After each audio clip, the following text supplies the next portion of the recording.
Thank you for tuning in to Exeter TV. Exeter TV is the town's public and government access channels, available on Comcast Channels 6 and 22. Channel 6 is your channel. If you have an idea for a program, want to host your own talk show, or submit a film, we're here to get your content on television. On Channel 22, we bring you live and replay coverage of government meetings and other town updates. A third channel, Blue Hawk Media, is operated by SAU 16 and can be found on Channel 8, with all your school sports, events, and meetings. You can watch Exeter TV online at exeternh.tv, Apple TV, and on Roku. Find us on social media for extra content. Subscribe to our YouTube channel and hit the bell to get notified about live streams and new content. Tune in to our platforms every other Friday to watch the Exeter Bi-Weekly Report, with recaps of recent events, updates from town departments, and messages from nonprofits in your area. If you head to our website, exeternh.tv, we invite you to sign up to our newsletter to receive monthly updates about new content, upcoming meetings, and more. We'd like to thank you for taking the time to watch Exeter TV and hope that you tune in to our other content as well.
Okay, as the hour is 7 o'clock, I'm going to call the meeting to order. Good evening, Exeter. Good evening to my colleagues on the board, respective town staff, those in attendance, and certainly those watching at home, and welcome to the January 21st, 2025 Town of Exeter Select Board meeting.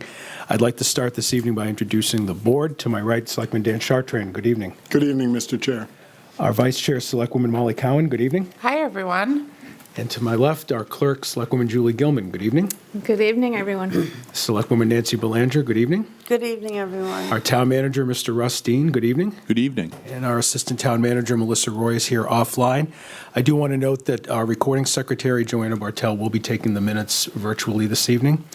My name is Nico Papakostadis. Before we move into public comment, though, I would like Exeter TV, Mr. Glowacki, to make a quick announcement about the Zoom link for this evening's meeting. Sure. So if you're watching on TV and you're trying to join via Zoom, the wrong link was posted, and in the next 5 minutes we'll have the correct link posted on the homepage of the website or where you found the agenda. So just give us a moment and you'll be able to join via Zoom.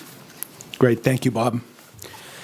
First order of business this evening is public comment. It's an opportunity for the public to come up with any comment for the Select Board.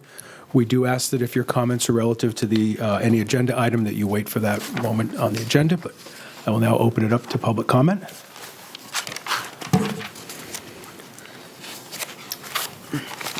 Okay, seeing none, then we'll move on. Next agenda item is the approval of our regular meeting minutes from our January 13th, 2025 meeting. I ask the board if there are any revisions or amendments to the minutes. Okay, seeing none, I would entertain a motion to approve the Town of Exeter Select Board regular meeting minutes of January 13th, 2025. So moved. Second. So motion and a second. Any discussion? Seeing none, all those in favor? Aye. Aye. Opposed? Motion carries 5-0. We're going to jump right into our discussion items. This evening is the third Tuesday in January, is the public hearing for the bonds, public hearing for the budget, and other warrant articles. I'm going to read the legal notice for the Town of Exeter 2025 bonds. Legal notice, notice of public hearing, Town of Exeter 2025 bonds. The Exeter Select Board hereby gives notice of a public hearing pursuant to RSA 33:8A on the following projects requiring bonds and notes as part of the fiscal year 2025 town warrant: Drinkwater Road groundwater well development, Pickpocket Dam removal, Linden Street Bridge repairs, DPW fuel island replacement, Sweet Street sweeper replacement, use of $500,000 in excess bond proceeds to fund inspecting, cleaning, and dredging of Clemson Lagoon, use of $250,000 in excess bond proceeds to fund repairs to sewers and drains at Pine, Front, and Linden Streets, and use of $245,000 in excess bonds proceeds to fund repairs at the wastewater facility effluent flume building. The public hearing will be held on Tuesday, January 21st, 2025, commencing at 7 p.m. in the Exeter Town Offices Novak Room, 10 Front Street, Exeter, New Hampshire.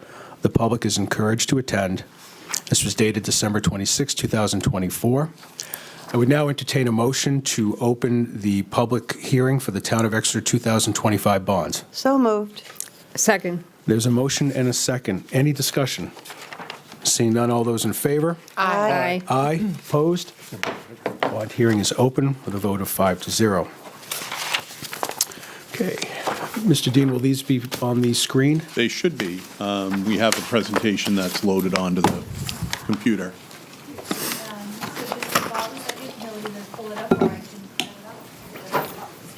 It'll be easier for folks in the room to see.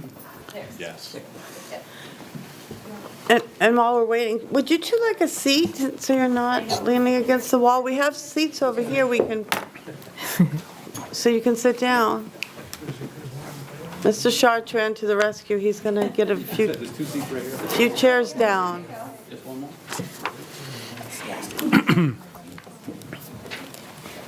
It's the other one? Yep. Thanks, Bob. Thank you.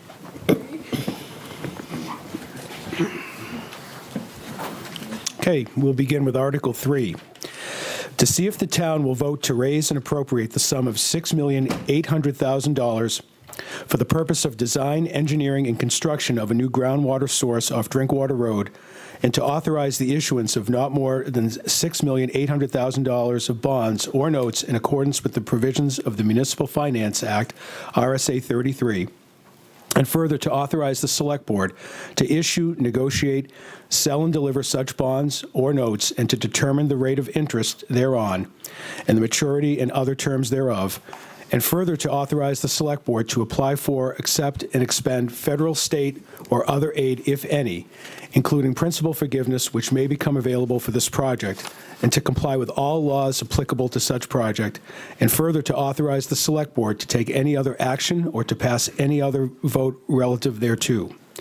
Notwithstanding the general obligation nature of the bonds or notes, it is anticipated that debt service will be paid from the water fund. Bond payments would begin approximately 1 year after issuance. This requires a 3/5 ballot vote required for approval. I'd first open it up to the public for any questions or comments. Seeing none, I'd bring it back to the board. Mr. Dean, if you had any further comment? No further comment.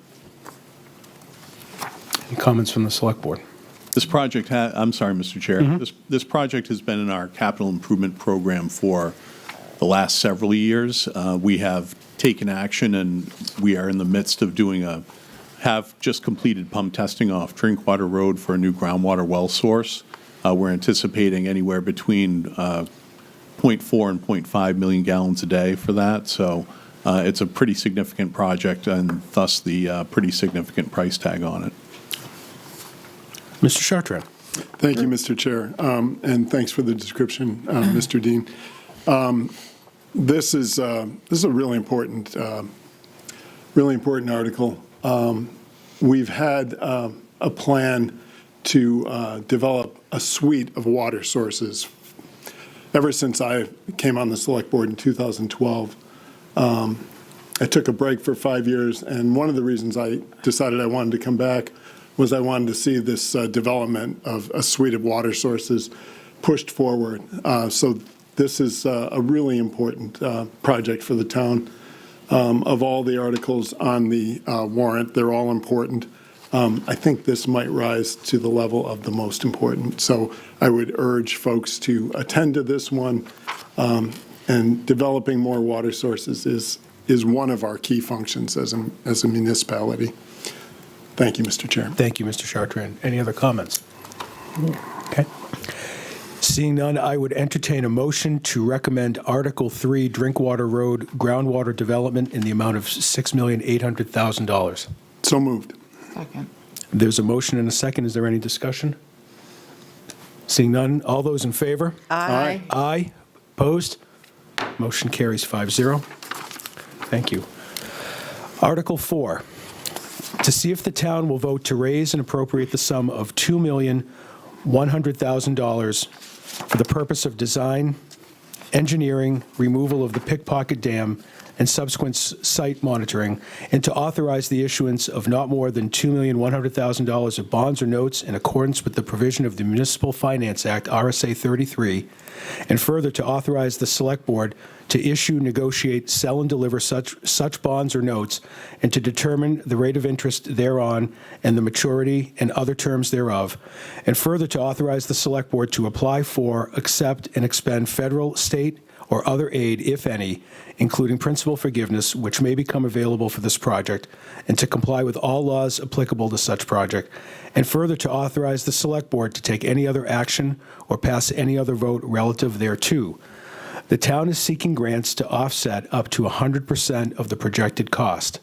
Debt service to be paid from the general fund. The estimated tax impact, assuming a 15-year bond at 3.09% interest, would be 6 cents per thousand or $6 per 100,000 of assessed property value.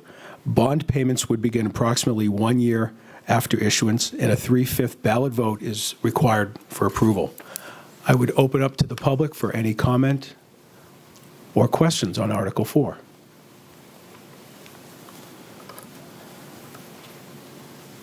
Okay, seeing none, Mr. Dean, would you or town staff like to elaborate before we bring it back to the board? So Pickpocket has been declared a high-hazard dam by the New Hampshire DES. The town is under a letter of deficiency to do something about that. The board took a vote back in June to prefer removal as the preferred option of the board. Now, this warrant article is on the warrant to raise and appropriate the monies needed, and it may be offset by 100% grants, although we don't know right now how much in grant money we may receive from the federal or state government. So we have hedged on that by saying we're seeking grants to offset up to 100% of the project cost. Thank you. I have a question for the town manager. Please. Did we just receive one of those grants? So we are in the running for the Great Bay 2030 grant. It's a $300,000 grant, and we feel very, very good that we will be awarded the grant. It has to pass a final step in the process before it becomes absolute. Thank you.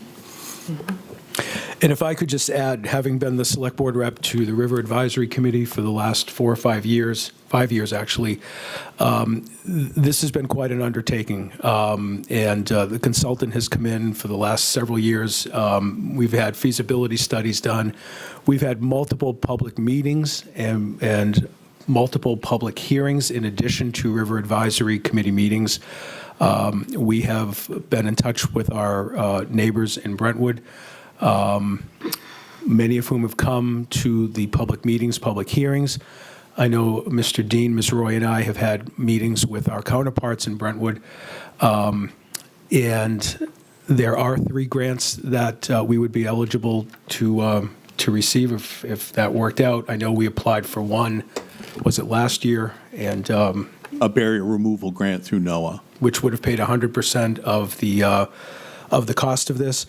This has come before the board several times, and the board obviously voted to authorize pursual of the grant. Not getting into the weeds of the 4 different scenarios that the consultant presented, but removal of the dam is not only the least expensive from a financial standpoint, but not being an engineer or an environmental scientist, but what I've seen from the evidence is that it's probably the cleanest, environmentally sound way to take care of this issue. So I've been in favor of this, and I plan to vote to recommend this to the voters. Any other comments or suggestions, Mr. Chartrand? For all the reasons you just detailed, I am also in favor of this. Thank you. Yep. Anybody else? Okay. Seeing no other comment, I would entertain, I would entertain a motion to recommend approval of Article 4 pickpocket dam removal in the amount of $2,100,000 to the voters. So moved. Second. It's a motion and a second. Any discussion? Seeing none, all those in favor? Aye. Aye. Aye. Opposed? Motion carries 5-0. Thank you. Article 5, to see if the town will vote to raise and appropriate the sum of $1,257,900 for the purpose of making repairs to the Linden Street Bridge and to authorize the issuance of not more than $1,257,900 of bonds or notes in accordance with the provisions of the Multiple Finance Act, RSA 33, and further to authorize the Select Board to issue, negotiate, sell, and deliver such bonds or notes, and to determine the rate of interest thereon and the maturity and other terms thereof, and further to authorize the Select Board to apply for, accept, and expend federal, state, or other aid, if any, including principal forgiveness, which may become available for this project, and to comply with all laws applicable to such project, and further to authorize the Select Board to take any other action or to pass any other vote relative thereto, Debt service to be paid from the general fund. The estimated tax impact, assuming a 10-year bond at 2.72%, is 5 cents per thousand or $5 per 100,000 of assessed property value. Bond payments would begin approximately 1 year after the issuance, and this requires a 3/5 ballot vote required for approval. I would open Article 5 up to the public for any comment or questions. Seeing none, Mr. Dean, I would entertain either you or our Public Works Director to comment on this briefly. Yes, I'll call in Steve Cronin if he doesn't mind.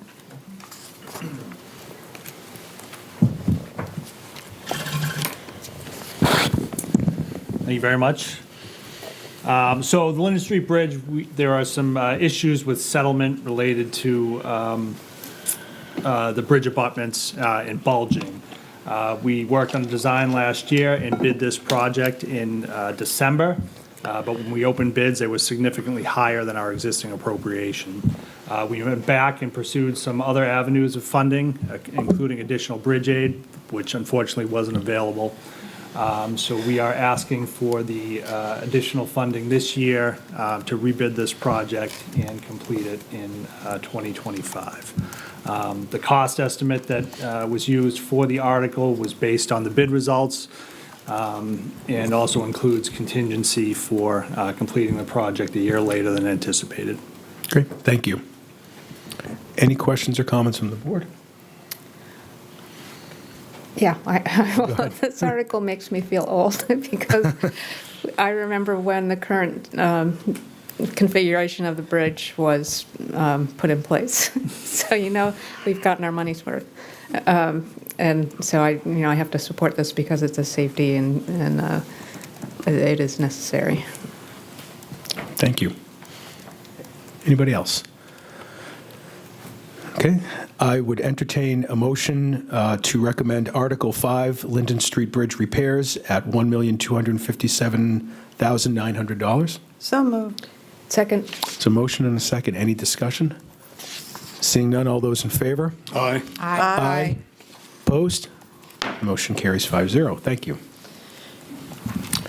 Article 6, to see if the town will vote to raise and appropriate the sum of $575,000 for the purpose of replacing the fuel island station at the DPW complex at 13 New Fields Road, and to authorize the issuance of not more than $575,000 of bonds or notes in accordance with the provisions of the Municipal Finance Act, RSA 33, and further to authorize the Select Board to issue, negotiate, sell, and deliver such bonds or notes, and to determine the rate of interest thereon and the maturity and other terms thereof, and further to authorize the Select Board to apply for, accept, and expand federal, state, or other aid, if any, including principal forgiveness, which may become available for this project, and to comply with all laws applicable to such project. And further to authorize the Select Board to take any other action or to pass any other vote relative thereto. Debt service to be paid from the general fund. The estimated tax impact, assuming a 5-year bond at 2.89%, is 4 cents per thousand, $4 per 100,000 of assessed property value. Bond payments would begin approximately 1 year after issuance, and this requires a 3/5 ballot vote required for approval. Open it up to the public for any comments or questions. Steve, I don't know if you wanted to comment on this briefly.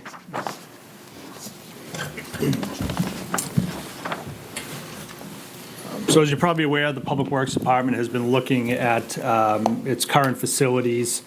We conducted a site evaluation and a facility evaluation to look long-term at potential replacement of the DPW complex. As we work on that moving forward, the fuel island has reached the end of its life and is critical to the operation. So we'd like to proceed with replacing that now as we continue to work on design of a new facility. The location of the new fuel island has been determined through that site analysis. We looked at site circulation, traffic flow, safety, and sort of long-term development of that site to ultimately pick where the new facility would go. This would allow us to keep the existing one in place as well while the new facility is constructed. Great, thank you. Any questions or comments for our Public Works Director? Okay, seeing none, I would entertain a motion to recommend Article 6, DPW Fuel Island Station Replacement at $575,000. So moved. Second. There's a motion and a second. Any discussion? Seeing none, all those in favor? Aye. Aye. Aye. Opposed? Motion passes 5-0. Article 7, to see if the town will vote to raise and appropriate the sum of $395,000 for the purpose of purchasing a new street sweeper to be used to meet EPA nitrogen reduction permit requirements and the implementation of an enhanced sweeping program, and to authorize the issuance of not more than $395,000 of bonds or notes in accordance with the provisions of the Municipal Finance Act, RSA 33, and further to authorize the Select Board to issue, negotiate, sell, and deliver such bonds or notes, and to determine the rate of interest thereon and the maturity and other terms thereof, and further to authorize the Select Board to apply for, accept, and expend federal, state, or other aid, if any, including principal forgiveness, which may become available for this project, and to comply with all laws applicable to such project, and further to authorize the Select Board to take any other action or to pass any other vote relative thereto. Debt service to be paid from the general fund. The estimated tax impact, assuming a 5-year bond at 2.89%, is 3 cents per thousand and $3 per 100,000 of assessed property value. Bond payments would begin approximately 1 year after issuance, and a 3/5 ballot vote required for approval. Open it up to the public for any comments, questions?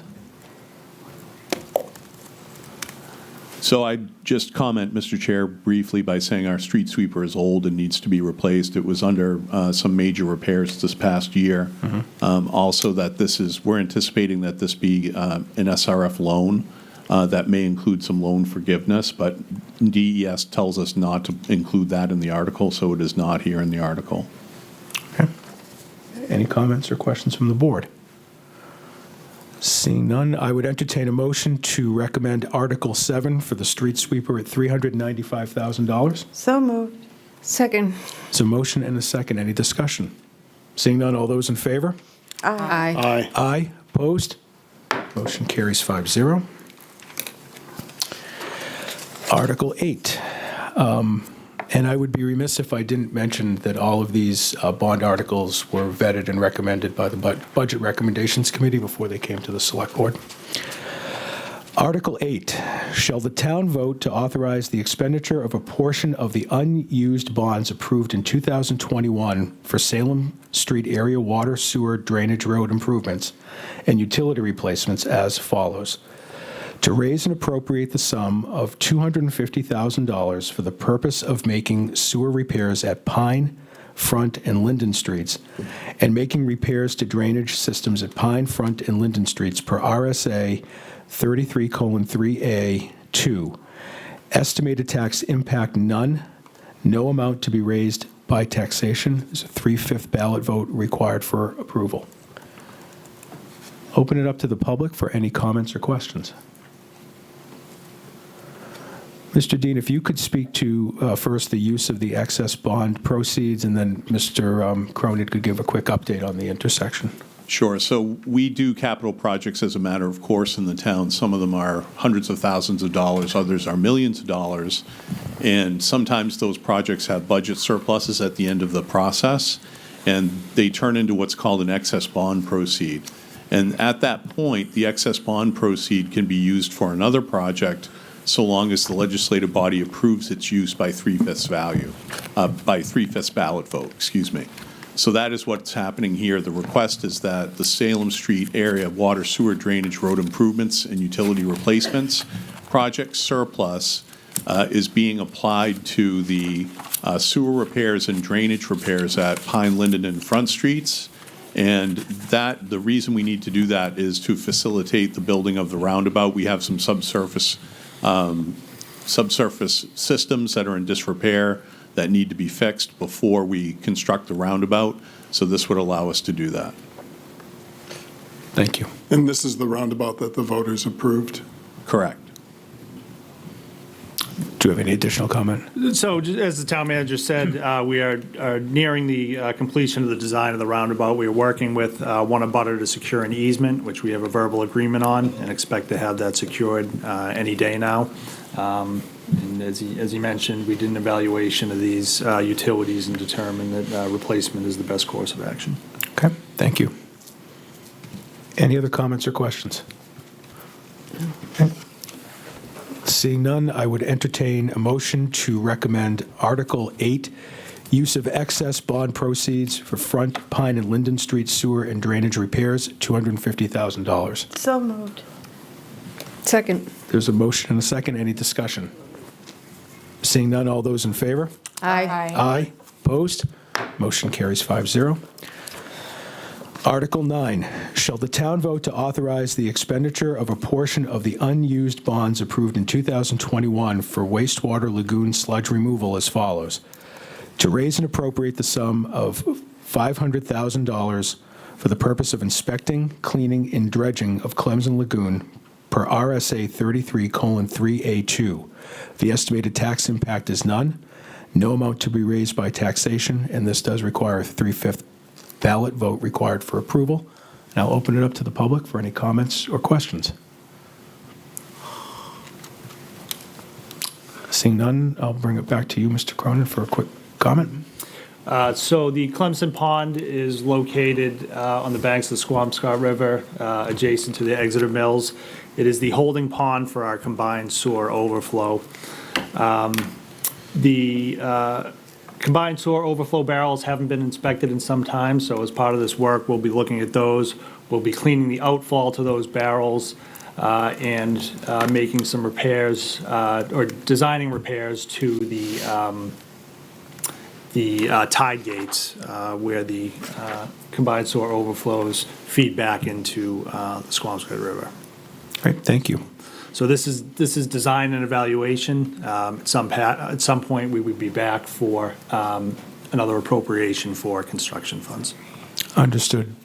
Mr. Chartrand? So the last thing you talked about there, the repair, is that the wooden structure that is in disrepair currently? Yes. At the roughly western end of the pond? Yes, yep. So for anyone that walks around this loop by the mill, you'll look and you'll see that a lot of the wooden structure is gone. So this is a great project to fix something that will improve the river greatly. Thank you. Any other comments or questions? Okay, seeing none, I would entertain a motion to recommend Article 9, use of excess bond proceeds for the Clemson Lagoon cleaning and inspection at $500,000. So moved. Second. Motion and a second. Any discussion? Seeing none, all those in favor? Aye. Aye. Opposed? Motion carries 5-0. And the last bond warrant article is Article 10, use of excess bond proceeds. Shall the town vote to authorize the expenditure of a portion of the unused bonds approved in 2021 for wastewater lagoon sludge removal as follows? To raise and appropriate the sum of $245,000 for the purpose of repairing the effluent flume at the wastewater treatment facility site at 13 Newfields Road per RSA 33:3A2. The estimated tax impact is none. No amount to be raised by taxation.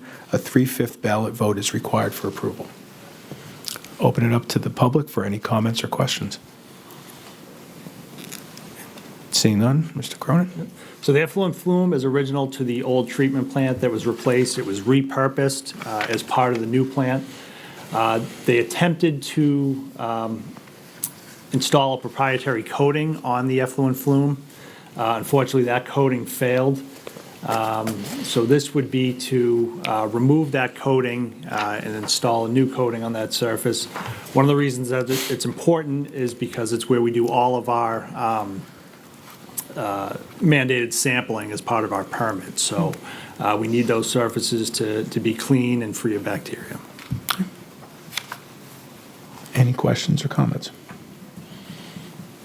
Nothing from the public? And I would entertain a motion to recommend Article 10, use of excess bond proceeds for wastewater treatment facility effluent flume repair, $245,000. So moved. Second. There's a motion and a second. Any discussion? Seeing none, all those in favor? Aye. Aye. Aye. Opposed? Motion carries 5-0. Before we close the bond hearing, I would ask if there are any other comments or questions from the public on any of the warrant articles we just reviewed. Okay.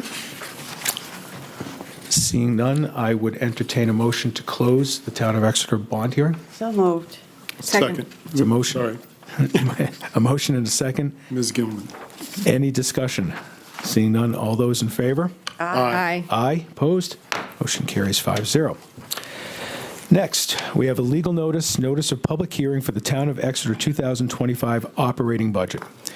The Exeter Select Board hereby gives notice of a public hearing on the Town of Exeter fiscal year 2025 operating budget and all financial and other warrant articles on Tuesday, January 21st, 2025, at 7 p.m.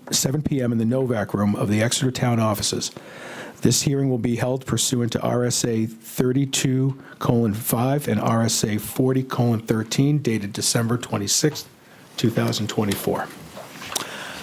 I would entertain a motion at this time to open the Town of Exeter 2025 operating budget hearing. So moved. Second. Any discussion? Okay, seeing none, all those in favor? Aye. Aye, opposed? Motion carries 5-0, and the operating budget public hearing is open. The board does not vote to recommend Article 1 or 2, nor do we vote to recommend Article 11. So, Sure, can I just say, the board is not authorized to vote on those as opposed to we vote no? thank you for clarifying. I knew there was a reason why we didn't. Article 12 is the 2025 operating budget, and it reads, "Shall the Town of Exeter raise and appropriate as an operating budget, not including appropriations by special warrant articles and other appropriations voted separately, the amounts set forth on the budget posted with the warrant or as amended by vote of the first session for the purposes set forth therein, totaling $23,983,368. Should this article be defeated, the default budget shall be $23,441,313, which is the same as last year, with certain adjustments required by previous action of the Town of Exeter or by law, or the governing body may hold one special meeting in accordance with RSA 40:3, Roman numeral 10 and 16, to take up the issue of a revised operating budget only. The estimated tax impact is 27 cents per thousand assessed property value, or $27 for 100,000 assessed property value. Majority vote is required. Mr. Dean, do you have a presentation before we open it up to the public? Yes, I do. Thank you. All right, so this is the 2025 town budget and warrant. This process begins in August with the planning board that reviews and adopts a capital improvement program, and the town departments prepare the preliminary budget and submit it to the town manager's office. And then it goes through the months of September, October, with the Budget Recommendations Committee and the review by the Select Board of the preliminary budget, and also the Budget Recommendations Committee gets the preliminary budget at that time. There are several meetings that happen in late October and early November with the Budget Recommendations Committee. They weigh in on the budget and then pass along their recommendations formally to the Select Board. The Select Board finalizes the budget, and this is the last step in that process prior to deliberative session, which is our town meeting. And that happens after the public hearing that we're in tonight at the town offices. February 1st, 2025 will be the town deliberative session, which will give a chance to the public to discuss all the warrant articles, make amendments, and our articles are able to be amended, are discussed. And that's on February 1st, as I mentioned, and then on Tuesday, March 11th, we have the town vote on all operating budget and warrant articles at the Talbot Gym at Linden Street, and that's 7 a.m. to 8 p.m. The polls are open. The FY25 budget format for the town warrant, there are 3 separate operating budget warrant articles: the general fund, the water fund, and the sewer fund. And this year, those are Articles 12, 13, and 14 in the town warrant. Each operating budget has its own default budget. So if the general budget is voted down, the default budget would go into effect. And again, there's one for each fund, major fund that we have. The budget's submitted on DRA-approved forms, which are available here tonight, and the warrant is posted on or before January 27th, 2025. This is the warrant article that the chair just read, so I won't reread it, but it is the operating budget and the default budget. A little bit about the budget in recent years. The FY25 budget you can see is $23,983,368 as proposed. That compares to $22,860,862 last year. The town tax rate history in the past 3 years, we just had a revaluation, as a lot of people in town know. That dropped our tax rate on the town side from 623 down to 420. Also, it's worth noting that the town makes up approximately 23% of the total tax levy. So therefore, out of your tax bill, the town budget is about 23 cents on the dollar for every tax dollar that is spent. As mentioned, the FY25 budget is a 4.991% increase. I haven't mentioned that yet, so I will now. 4.91%, or 1.122506 over the FY24 approved budget of 22,868.62. And this budget includes all the major town operating departments: general government, financial administration, planning, building, economic development with boards and committees, the police, fire, EMS, communications and health budgets, the DPW general fund budgets, the DPW maintenance fund budgets with town buildings for utilities included in that, welfare and human service agency funding, parks and recreation, other culture and recreation, the library budget, and then debt service and capital, which we'll explain a little bit later on in the presentation, and benefits and taxes. For the 25 budget, the highlights: the three largest town departments in the general fund are police, fire, EMS, and DPW, and these budgets make up about 64% of the total. On wages, we're looking at a step adjustment of 3% for eligible non-union employees in the first pay period in July, and then union contracts are subject to approval as separate warrant articles, which we'll be talking about in a little bit later tonight. The benefits increases: the health insurance increase is 18.7% for all plans. Employee contributions to our health plans that we offer in the town: Access Blue New England, the non-union contribute 14%, the SEIU union contributes 15%, and the police contributes 17%, with the fire contributing 15%. So those are the effective dates of those contributions. And then retirement costs. You'll see that Group 1, there's 13.53% of payroll through June 30th of 2025, and then it actually drops down to 12.75% from July 1st, 2025 through December 31st, 2025. That trend is the same for police and fire. You can see the figures there as of through June 30th, and then after July 1st where they drop, so there's some budgetary savings there. Group 1 is eligible for Social Security participation, and Group 2 is not eligible. Group 1 includes everybody in our organization except police and fire that are full-time eligible to participate in the retirement system. Now, I'll stop there with any questions, Mr. Chair. Are there any questions of the board? Public? No. Okay. Go ahead. So the select board budget is a very small budget, and this year the FY25 budget's reduced by $6 to $22,462. The chair is paid $4,000, and the board members are paid $3,000 for an awful lot of work, so that is much appreciated. The town manager's budget, the assistant town manager position was budgeted in human resources. It's now been moved over to 100% in the town manager budget, and the overall budget increase is 45.9% as a result of that change, and that includes wages and benefits. The human resources department, there's a new position request for the human resources director. That position's being split off from the assistant town manager, and the overall budget increase is 4.8% for human resources. The legal budget is level funded, the same as FY24 at $100,000. Information technology, there's an increase in contracted services for $51,039. That's a reallocation from the police and fire departments. You can see there's also increase in internet services, increase in computer software, increase in network supplies, and a decrease in phone utilization and a decrease in email archiving. The overall budget increase there is $84,461, or 24.4%. And again, most of that is due to the computer contract reallocation from police and fire over into information technology. Then we have our media communications budget, which is the overall budget increase is 11.9%, and that's an increase of $7,835 over FY24. General government continuing, the town clerk budget, $421,841. That's a reduction of $37,864, or 8.2% under the FY24 budget. That's mainly due to benefit changes in that particular department.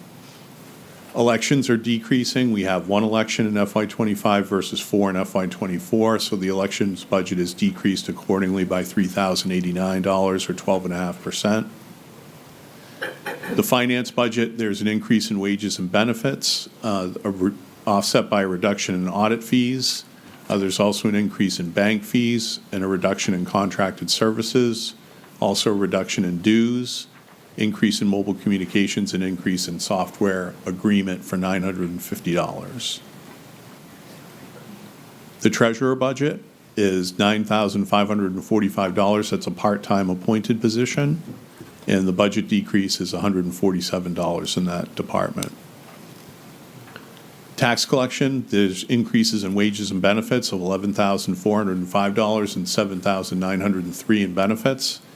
Increase in bank fees, increase in education training, decrease in office equipment leases, increase in postage, increase in tax billing services, overall increase there, $14,603 or 12.1%. Any questions? Okay. So assessing, as part of the finance operation, there's an increase in contract assessor services, $4,300, a decrease in postage, and also a decrease in revaluation cost. So the assessing wage increases are offsetting that by $7,243, and the benefit increases of $5,178. So the overall budget is increased by $5,256, or 1.9%. On to planning. Wage benefit increases of 9.1% in planning, benefit increases of 7.2%. There are some increases in mobile communications and dues, and the overall budget increase is 8%. Economic development, there's wage benefit increases of $13,490, reduction in office supplies of $499, and an increase in travel reimbursement of $50.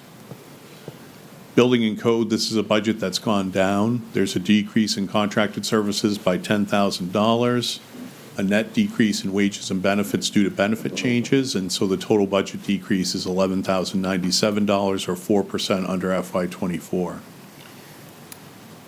Conservation Commission, that's a smaller land use budget. FY25 budget is $9,796, an increase of $241 from FY24. Zoning Board of Adjustment, FY25 budget $4,271, reduction of $105. Then the Historic District Commission budget $1,557, a reduction of $366 from FY24.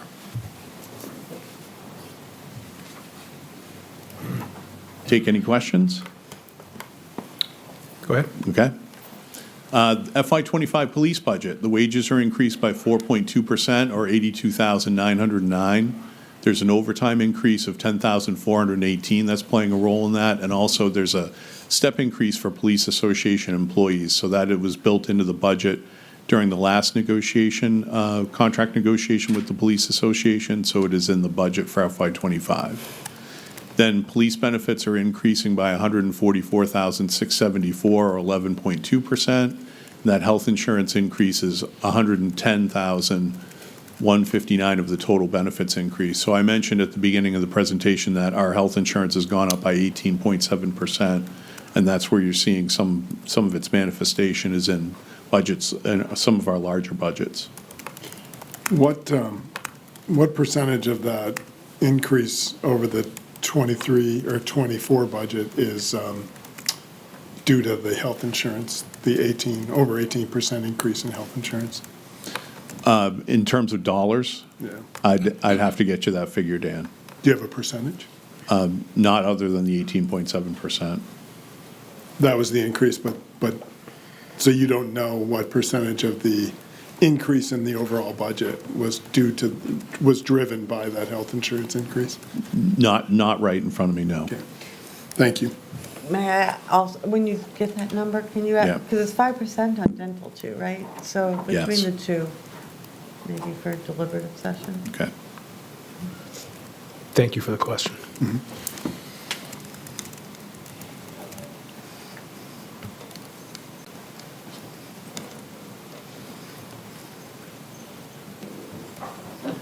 Okay, police expenses, there's an accreditation increase of $766, community relations decrease of $3,000, a decrease in computer maintenance service contract of $16,300, we talked about that earlier, an increase in dry cleaning of $1,600, increase in education training of $3,000, decrease in equipment purchase of $2,167, a decrease in fuel of $3,512, an increase in grant matching funds of $2,168, a reduction in software agreement of $1,312, and an increase in uniforms of $2,530. The police overall budget operating increase is 6.1%. Moving on to fire, the wage increases are $61,477 or 2.5%. There's a benefits increase of $38,209 or 2.7%. So in the fire budget, there's a one-year reduction in protective equipment. That was agreed to after the board funded the fire uniforms via ARPA earlier this year. There's a reduction in cistern maintenance of $900, a reduction in community relations of $4,000. That has to do with Mr. Schreiber no longer providing the same service to the fire and police departments that he has been in the past. A reduction in contracted services for $17,020. Increase in education and training of $737. A reduction in conference rooms and meals of $500. And overall expense reductions of $51,483 or 15.6%. So the fire overall budget increase is $48,203 or 1.1%. For dispatch, the wages increase is $18,881 or 6.9%. Health insurance is up 8.5% in that particular budget. And then the dispatch overall budget increase is $30,372 or 6.4%. Moving on to health, the health wage increases are $5,847 with the benefits increase of $949, and the total budget increase is $12,993 or 10% over FY24. Any questions for Mr. Dean? There's one chair over here if you don't want to stand. All right. Sorry, Mr. Dean, go ahead. Yep. So we're moving on to Public Works, the the administration engineering budget. Wage increases there in $57,502 or 9.1%. And this includes the first full year of the new DPW director and the GIS technician position that was filled in 2024. DPW highways and streets, wage increases are $13,514 or 1.7%. Keep in mind that doesn't include the collective bargaining. Benefits increases are $52,409 or 14.4%. Increase in fuel $500, phone reimbursement $400, and safety equipment $1,000. Then in the DPW highway road paving, which is one of our larger budgets, it's increased to $625,000 with additional paving in 2025 to be funded through state aid that we previously received at town level. Then the DPW highway culvert replacement, there's level funding of $5,000 there. And the DPW snow and ice budget is actually decreased by $25,185. That's 8% less than FY24. The reason is for that, we're recommending $25,000 of additional funds come from the town's snow and ice deficit fund to make up for that. So that's why that budget is lower than it has been in prior years. In DPW solid waste, there's an increase in the disposal recycling contract of $112,180. And that's a significant increase over FY24. So that's adding to the budget increase quite a bit. And then an increase in blue bags, $42,000 over FY24. That has to do with how many blue bags we sell. We need to sell more blue bags, so that's why that is increased. There's an increase in supplies of $1,000 over FY24, and that is solid waste. Streetlights, the FY25 budget's reduced by $22,000 down to $147,000, and that reduction is due to the town purchasing streetlights and replacing them with LED replacements, which have saved the town quite a bit of money. And the DPW stormwater is level funded at $92,360. On to DPW maintenance. So the maintenance budget is increased by $16,233 for full-time wages, or 5.3%. The benefits are actually down $11,020, or 8.9%. There is an increase in contracted services of $23,500. That is due mainly to contracted cleaning within the town offices that we are budgeting for. Fire safety, there's an expense increase of $9,000, or 60%. A lot of those fire safety regulations have to do with the Department of Labor's audit of our buildings and making sure that we're keeping up with that. So the overall expenses are increased by $34,113, or 6.34% for maintenance. Town buildings, which is our utility budgets, electricity, natural gas, water, sewer bills. The FY25 budget is $320,632, so that's a 5.6% increase over the FY24 budget. Maintenance projects, FY25 budget is level funded with the FY24 budget at $100,000. The DPW garage budget, there's an increase in full-time wages of 1.5%, an increase in benefits of 11.6%, and the overall budget increase is $14,977, or 5%.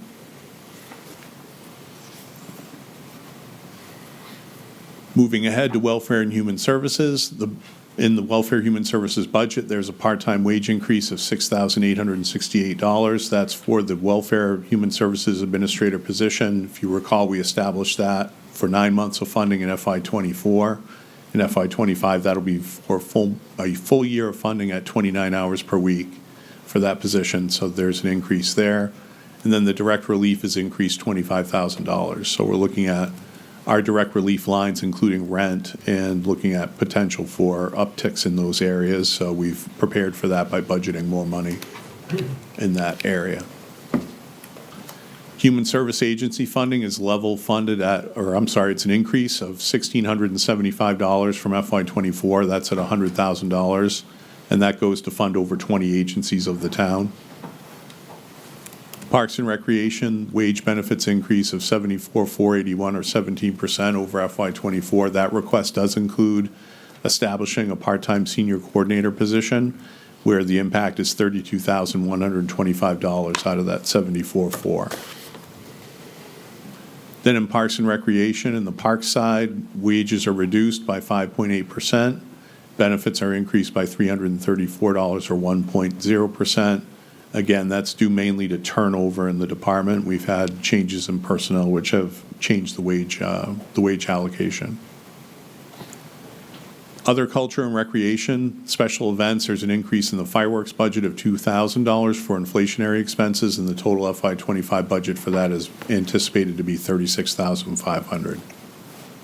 Then the library budget, the FY25 budget increase is $95,945, or 8.1%. The total FY25 library budget is $1.281 million.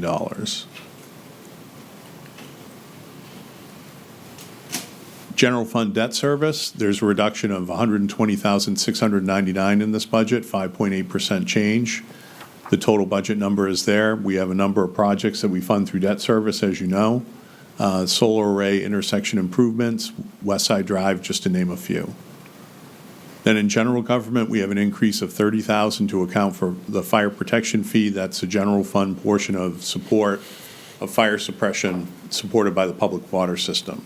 So that is a fee that was introduced last year under the Budget Recommendations Committee process, and we're increasing it $30,000 this year. The general fund vehicle and equipment replacement for leases, the FY25 budget is $230,317. That's a reduction from $18,178 from the FY24 budget of $248,495.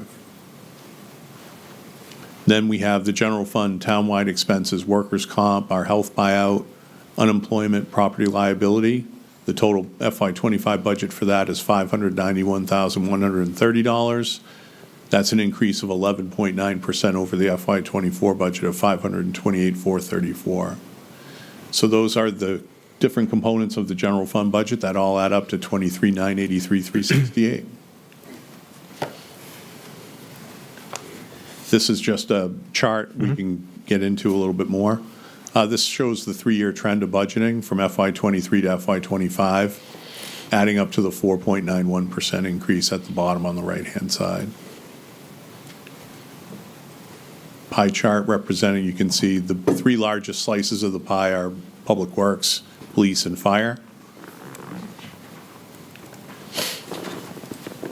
And then as far as general fund revenue categories and estimates, we have several revenue categories that we use to balance the budget. One is motor vehicle registration fees. There's also a meals and rooms tax, local distribution, building permits, solid waste fees from blue bags, other department income, investment income, highway block grant aid, and prior year fund balance. You can see the total revenues applicable to the budget for this year are $8,843,004. Estimated budget is $23,983,368. So total taxes raised by the operating budget would be $15,140,364 compared to $14,066,720 in FY24. Okay, so the operating budget is voted on, and what happens if it's voted down? What happens is the default budget goes into effect, and the default budget means the amount of the same appropriations as contained in the operating budget in the prior year, as you mentioned, Mr. Chair, reduced as increased as the case may be by debt service contracts and other obligations previously incurred or mandated by law, and also reduced by one-time expenditures contained in the operating budget. So one-time expenditures are appropriations not likely to recur in the succeeding budget. Just looking at the comparator between the general fund budget and the default budget, there's a differential of $542,055. In the default budget is actually less than the general fund budget as being proposed this year. The water fund default budget is actually more than the operating budget. It's $4,613,401. So that's going to be more than the water fund, which we'll talk about in a moment. Then the sewer fund default budget is $8,074,074, which is $73,653 less than the FY25 sewer fund proposed budget. You can see there's the comparison between the operating budget and the default budget in the general fund.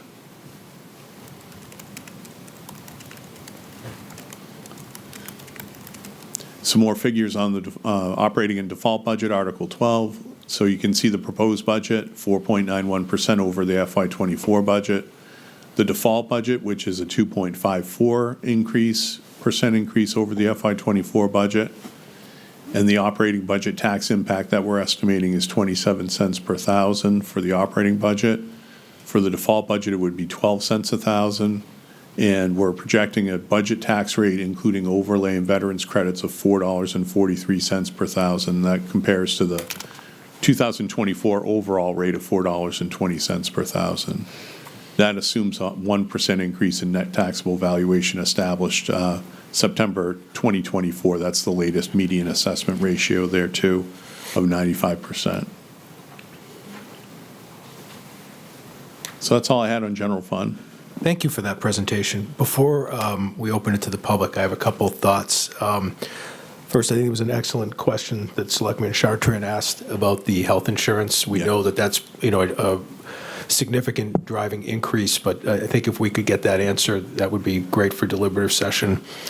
Also, can this PowerPoint presentation be made available either on our website and or at deliberative session for folks to look at while you're going through this, or maybe Absolutely. looking at it before deliberative session so that it's kind of hard to see. Okay. But that would be good if we could get that on the website, maybe. Yes.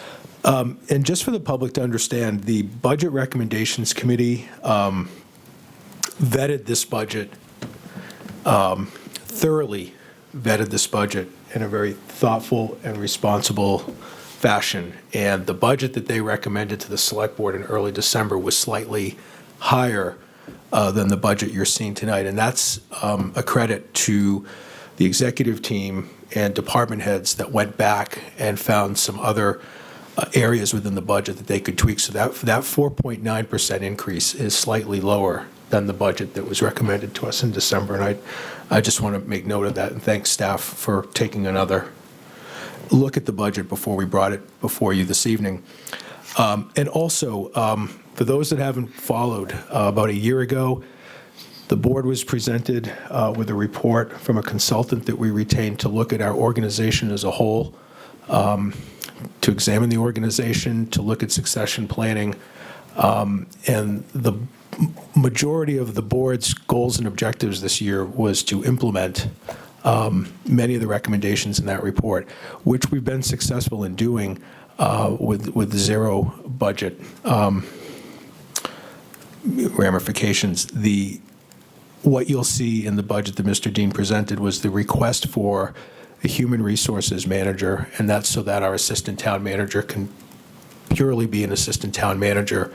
The organization has grown such that we need a full-time HR manager and an assistant town manager to help with the ongoing goal of retaining our employees rather than spending more money to have to recruit, retrain, recruit, and retrain. So that's been a goal of ours for a little over 2 years now, and that's the reason for that job request. Mr. Chartrand. Yeah, just to jump in on that, Mr. Chair, the human resources position is an additional position, and normally we would be very skeptical about additional positions, especially in a year when there's huge drivers, huge increases. But it is essential. There is a retention war going on out there amongst towns and cities. Municipalities are poaching each other's employees, and I see that human resources position as a critical position to winning that retention war. Sorry, don't mean to call it a war, but it's a battle out there. and it really is costly to us to lose folks and then have to rehire and retrain. We lose a lot of our the integrity of what our town employees bring when we have that kind of turnover. So normally I'd be very skeptical about additional positions, especially with this kind of increase. But I see that HR position and freeing up the assistant town manager, I see that as critical to winning that retention war. So that's sort of how I think about it, if I can just share that. Thank you. Thank you. Open it up to the public for any comments or questions on the budget. Step up to the mic. And if you would, just state your name and address for the record. Jeff Ajitsi, 20 Chestnut Street. So just a methodological question. So there was a list of various revenues that were used to fund the general fund's operating budget.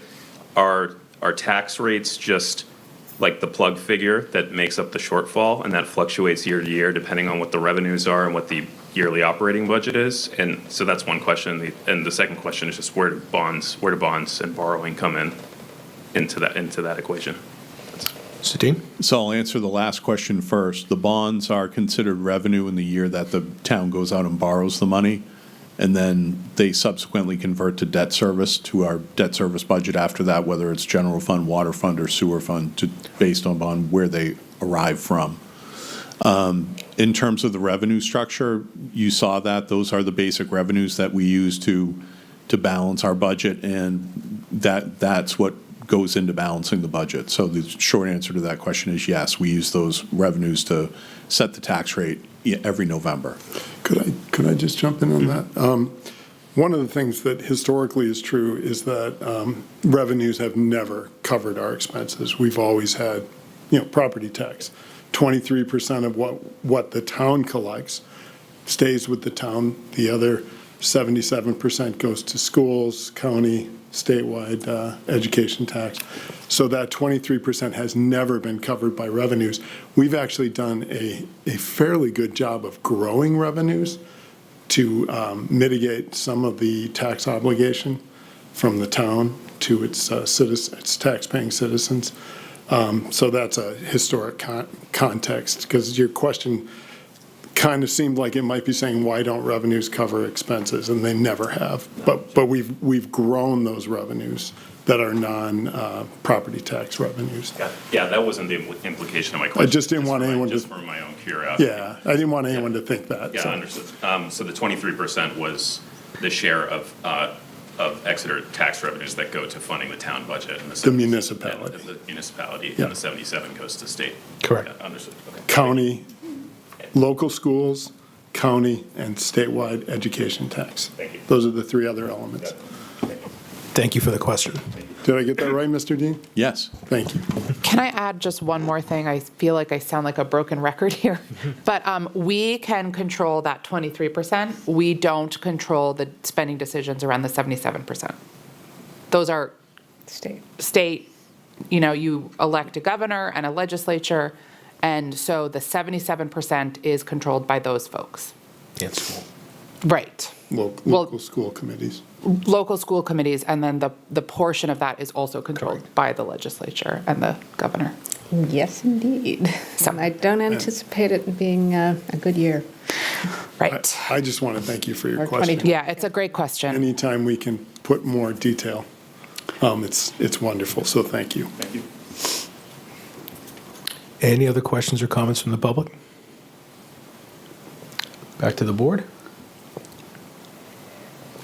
Just thanks, everybody, as always, for all of the work that goes into this.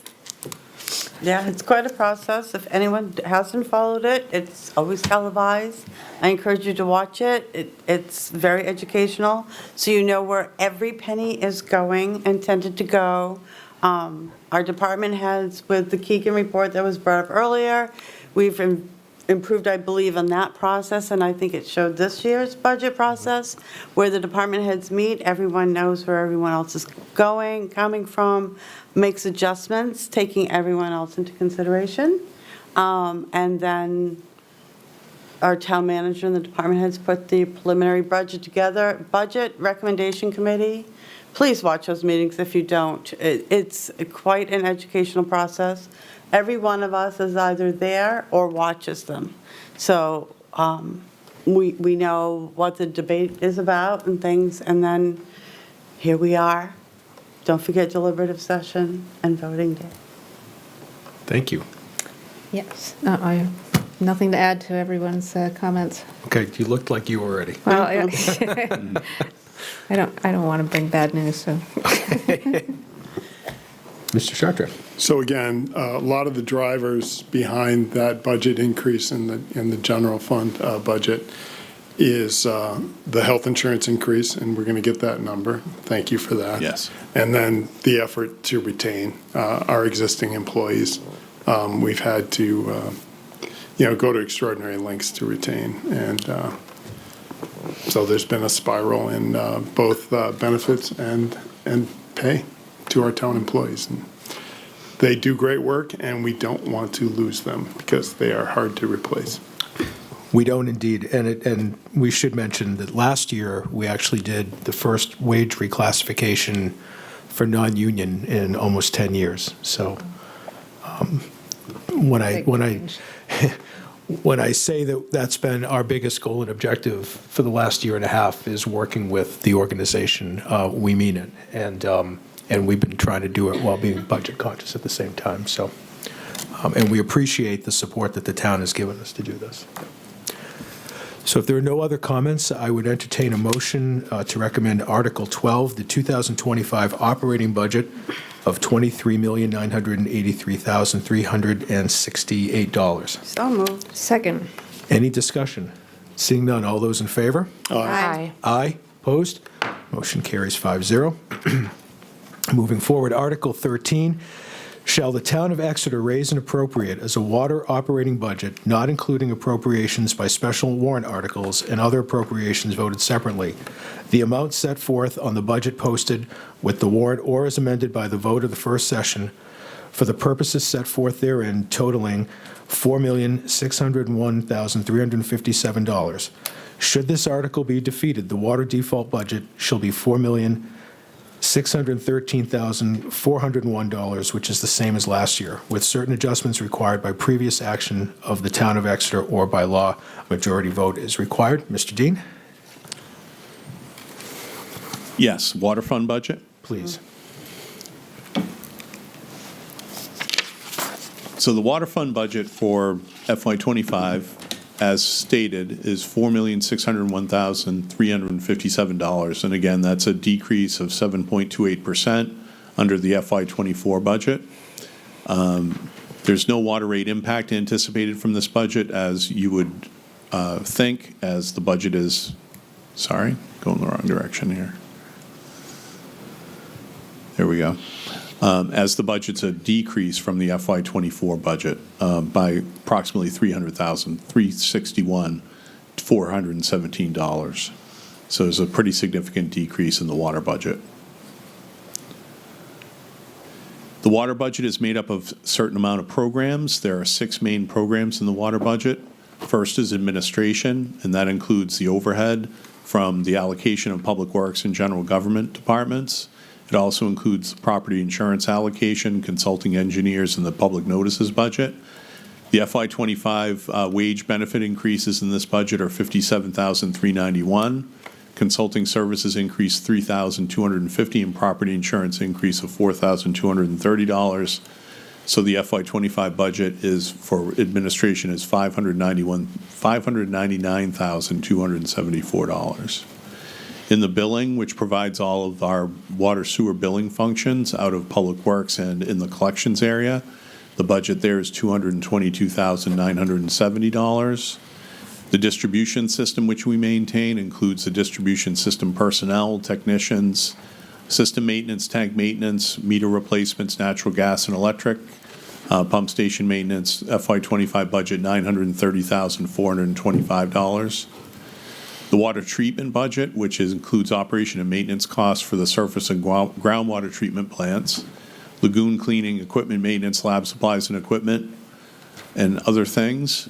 FY25 budget $1,148,821. Then debt service, debt payments on major capital projects, including Epping Road Water Tank, the Salem Street Utilities Project, Larry Lane Groundwater Plant, et cetera. And the FY25 budget there is $1,427,932. And then we have a capital outlay budget in water, which is $271,935. So that adds to the total of $4,601,357. Thank you. We'll open it up to the public for any comments or questions. Seeing none, we'll bring it back to the board. Any questions? Okay. Seeing none, I would entertain a motion to recommend Article 13, the 2025 Water Fund budget in the amount of $4,601,357. So moved. Second. It's a motion and a second. Any discussion? Seeing none, all those in favor? Aye. Aye. Opposed? Motion carries 5-0. Thank you. Article 14, shall the town of Exeter raise and appropriate as a sewer operating budget, not including appropriations by special warrant articles and other appropriations voted separately, the amount set forth on the budget posted with the warrant or as amended by vote of the first session for the purposes set forth therein totaling $8,147,727. Should this article be defeated, the default budget shall be $8,074,074, which is the same as last year, with certain adjustments required by previous action of the town of Exeter or by law. A majority vote is required. Mr. Dean? So as you stated, Mr. Chair, the proposed budget is $8,147,727. And in the sewer fund area, we have the same programs as we have in the water fund, just mirroring those programs. First is administration. That is $630,909. The sewer billing side is $219,395. The sewer collection side is $729,473. The sewer treatment budget, which includes the operating and maintenance costs for our treatment facility, 6 full-time operators and equipment maintenance increases of $30,000. There is a reduction in the chemicals, industrial pretreatment chemicals budget in that budget, a reduction in solids handling as well, $25,000. So that FY25 budget is $1,703,886. Then debt service, debt payments on major capital projects. The big driver there are 2 projects. One is the wastewater treatment facility, and the other is the siphons project, which we just finished. and that FY25 budget is $4,675,128. There is a sewer capital outlay budget as well that is currently paying the lease purchase payments on the new Vector truck that was approved 2 years ago. And also there's a capital outlay request for a fine bubble aeration blower repair, $50,000, and a centrifuge update for the 6,000-hour service on that piece of equipment. That's $50,000. So the FY25 budget in capital outlay totals $188,936. Thank you. We'll open it up to the public for any comments or questions on the sewer fund budget. Seeing none, we'll bring it back to the board. Any questions? What was the length of the wastewater treatment facility bonds? It's a 20-year bond. And we went out and got that money in 2017, I think it was 19. 2019? Okay, thank you. Any other questions or comments from the board or the public? Seeing none, I would entertain a motion to recommend Article 14, the 2025 sewer fund budget in the amount of $8,147,727. So moved. Second. Any discussion? Seeing none, all those in favor? Aye. Aye. Opposed? Motion carries 5-0. Thank you. Article 15, to see if the town will vote to approve the cost items included in the 3-year collective bargaining agreement reached between the Select Board and the Service Employees International Union, Local 1984, covering public works and administrative clerical employees, which calls for the following increased salaries and benefits as the current staffing levels. FY25, $68,068 from the Water Sewer Fund, $70,451 from the General Fund, for a total of $138,519. FY26, $93,597 from the Water Sewer Fund, $105,320 from the General Fund, for a total of $198,917. And FY27, $61,403 from the Water and Sewer Fund, and $80,643 from the General Fund, for a total of $142,046. And further, to raise and appropriate the sum of $138,519 for the 2025 fiscal year, such sum representing the additional costs attributable to the increase in salaries and benefits over those of the appropriation as current staffing levels. The amounts raised will be $70,451 through taxation in the general fund and $68,068 from the water sewer funds as offsetting revenue. The estimated tax impact is 2 cents per thousand, or $2.02 per 100,000 assessed property value. A majority vote is required. Open it up to the public for any questions or comments. Seeing none, I'll bring it back to the board.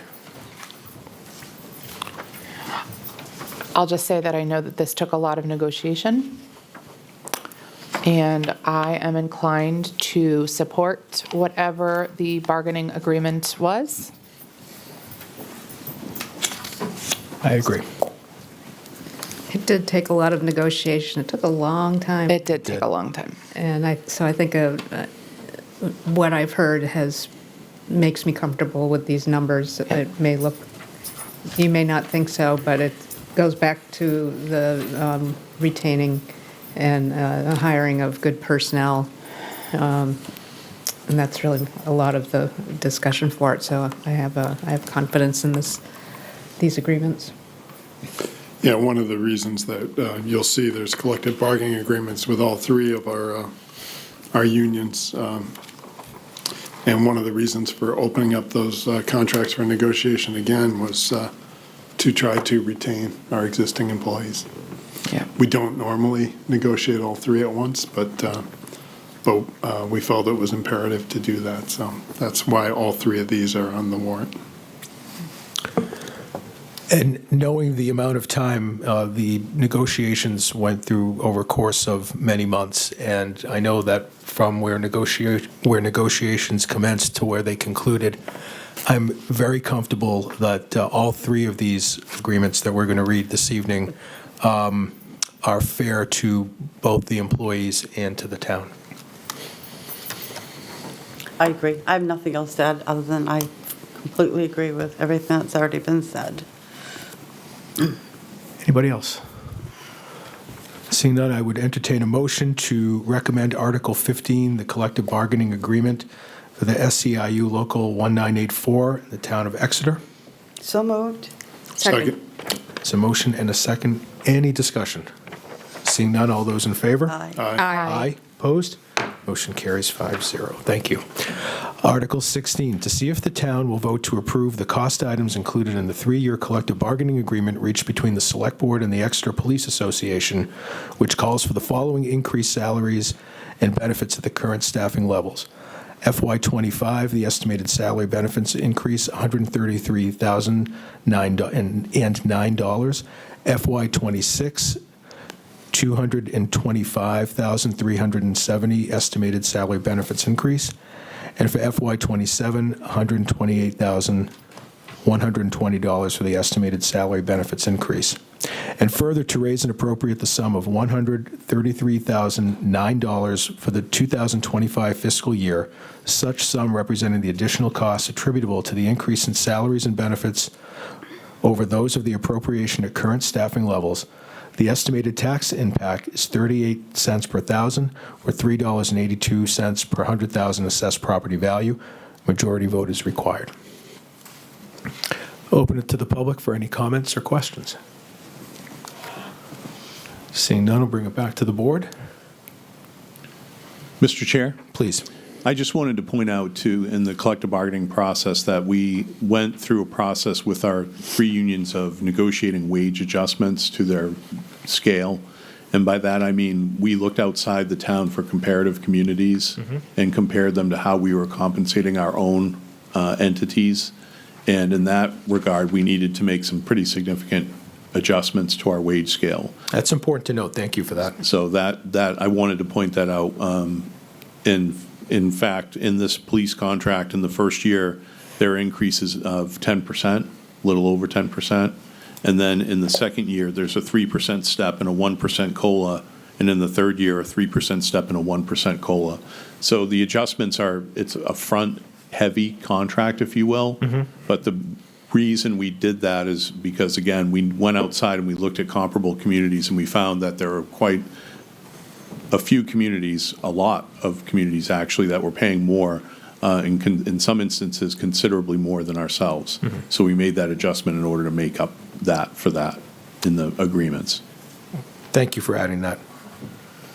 And again, the purpose for that was to win the retention award. Agreed. So, and when we looked at the reclassification last year, it was only a month or two ago, but it was last year, we really couldn't do anything with the contracts, and that's how it triggered the contracts, all 3, this time around. And now we're on a cycle of 3 contracts, but that's just how it worked out. But it was for retention purposes, so. Thank you. Any other comments, questions? Seeing none, I would entertain a motion to recommend Article 16, collective bargaining agreement between the Exeter Police Association and the town of Exeter. So moved. Second. There's a motion and a second. Any discussion? Seeing none, all those in favor? Aye. Aye. Aye. Opposed? Motion carries 5-0. Thank you.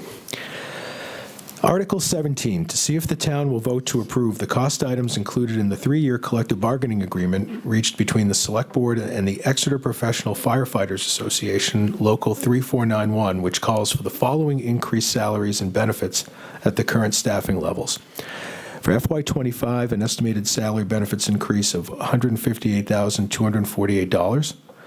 For FY26, an estimated salary benefits increase of $207,857.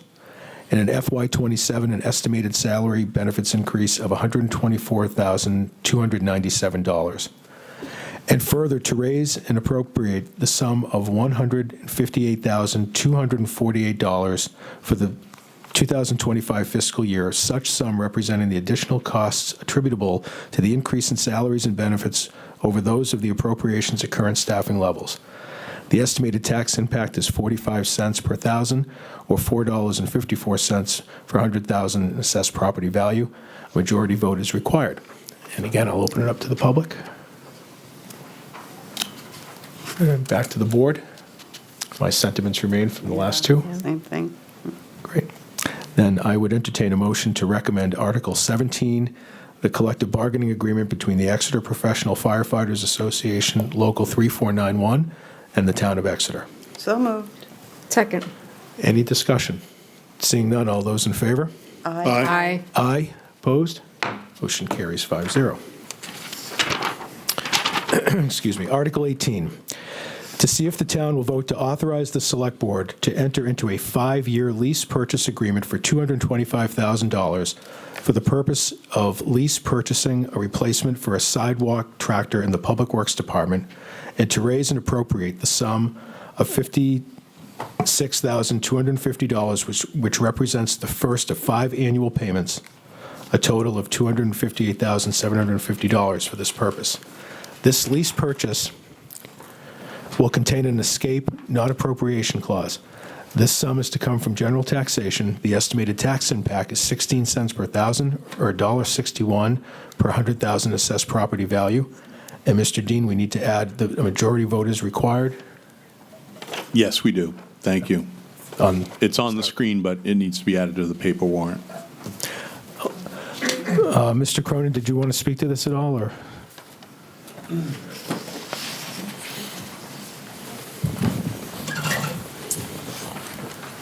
This is a 1991 trackless multi-tool tractor. It's the oldest of all our tractors that we typically use for sidewalk maintenance, primarily sidewalk snow removal and sweeping. Put quite a bit of money into this vehicle for maintenance purposes over the past couple of years. This is nearly a 34-year-old piece of equipment we're replacing. Served us well. Man, we got our money's worth. Yes. Thank you for the explanation. I open it up to the public for any questions or comments. Seeing none, any questions from the board? No. Mr. Dean, were you raising your hand, or? I was. Okay. Just a quick point. We'll include the replacement for a 1991 sidewalk tractor in there. Thank you. That would be. It's impressive. It's impressive. Okay, if there are no other questions or comments, I would entertain a motion to recommend Article 18, replacement sidewalk tractor number 58 for $225,000. So moved. Second. It's a motion and a second. Any discussion? Seeing none, all those in favor? Aye. Opposed? Motion carries 5-0. Article 19, to see if the town will vote to authorize the Select Board to enter into a 5-year lease purchase agreement for $160,000 for the purchase of lease purchasing a replacement for dump truck number 33 in the Public Works Department, and to raise and appropriate the sum of $40,000, which represents the first of 5 annual payments, a total of $184,000 for this purpose. This lease purchase will contain an escape, non-appropriation clause. The sum to come from general taxation, the estimated tax impact, 11 cents per thousand, or $1.15 for 100,000 assessed property value. A majority vote is required. Mr. Cronin, how old is this vehicle? This is a 2008. Okay. Not as impressive, but This is a 2008 International 6-wheel dump truck. Started originally in the Water Department and then was shifted over to the Highway Department. It is a frontline vehicle used on a daily basis, part of our snow and ice operations as well. We'll be replacing this with a truck, slightly smaller platform, hook body truck that's a little bit more flexible, allows us to swap the type of equipment on the back of the truck. It will have a plow and a wing plow.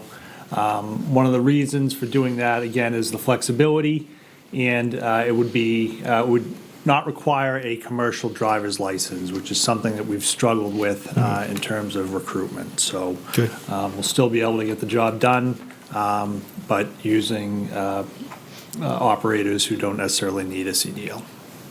great. Open it up to the public for any comments or questions. Seeing none, we'll bring it back to the board. Just goes to show our equipment and our cars can start in one department and move through other departments before we have to retire them, so. Anything else? Then I would entertain a motion to recommend Article 19, which is replacing the dump truck number 33 for $160,000. So moved. Second. It's a motion and a second. Any discussion? Seeing none, all those in favor? Aye. Aye. Opposed? Motion carries 5-0. While I have you there, thank you and good job for the department the other night and morning during the snowstorm. So, Thank you. Yeah. okay, Article 20. To see if the town will vote to authorize the Select Board to enter into a 5-year lease purchase agreement for $120,000 for the purpose of a lease purchasing an ADA accessible van for the Parks and Recreation Department, and to raise and appropriate the sum of $15,000, which represents the first of 5 annual general fund payments, a total of $69,000 for this purpose.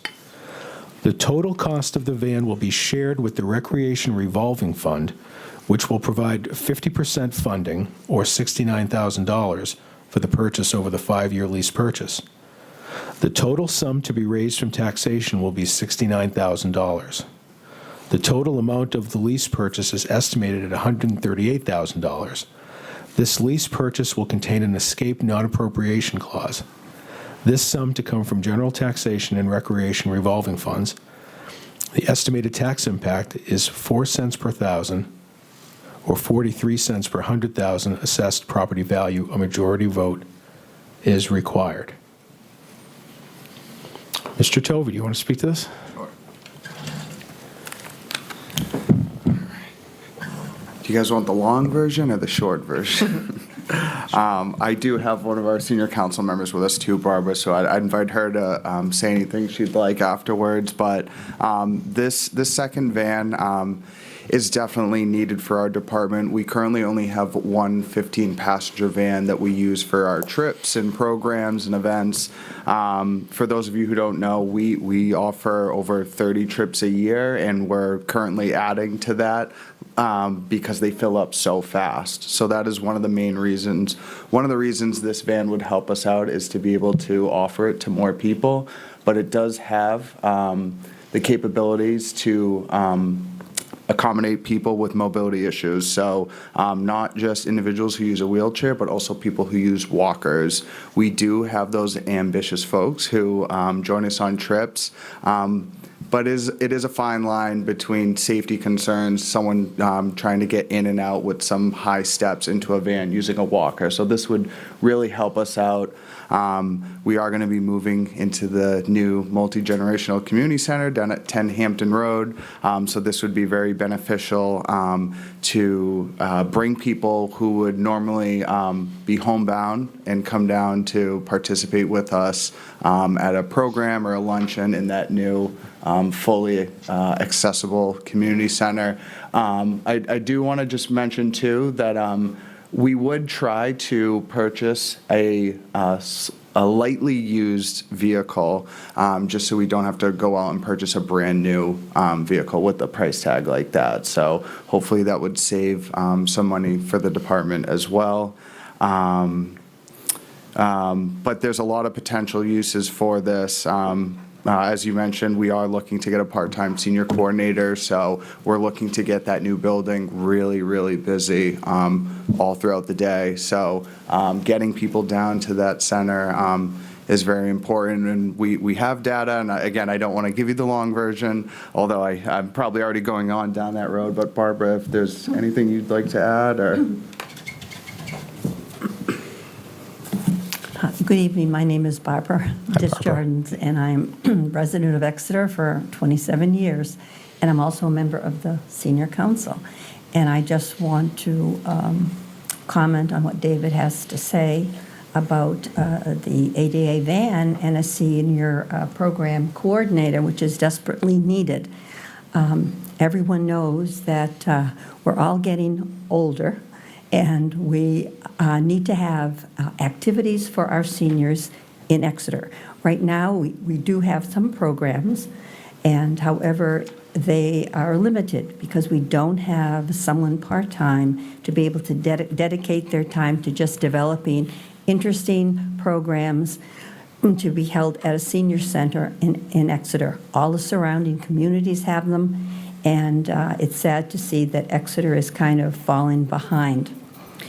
And also, the purpose of the the ADA van is for a lot of people would like to come to do some programming at the Exeter, at the senior center.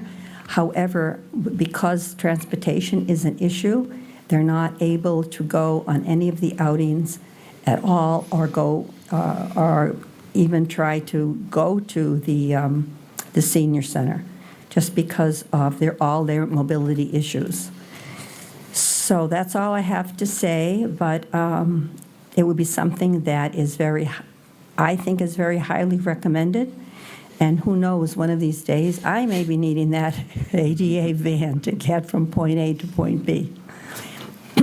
That's all. Thank you, Barbara. Thank you. And just one more thing to add, too. Sure. Obviously, this van could be used for all ages, too.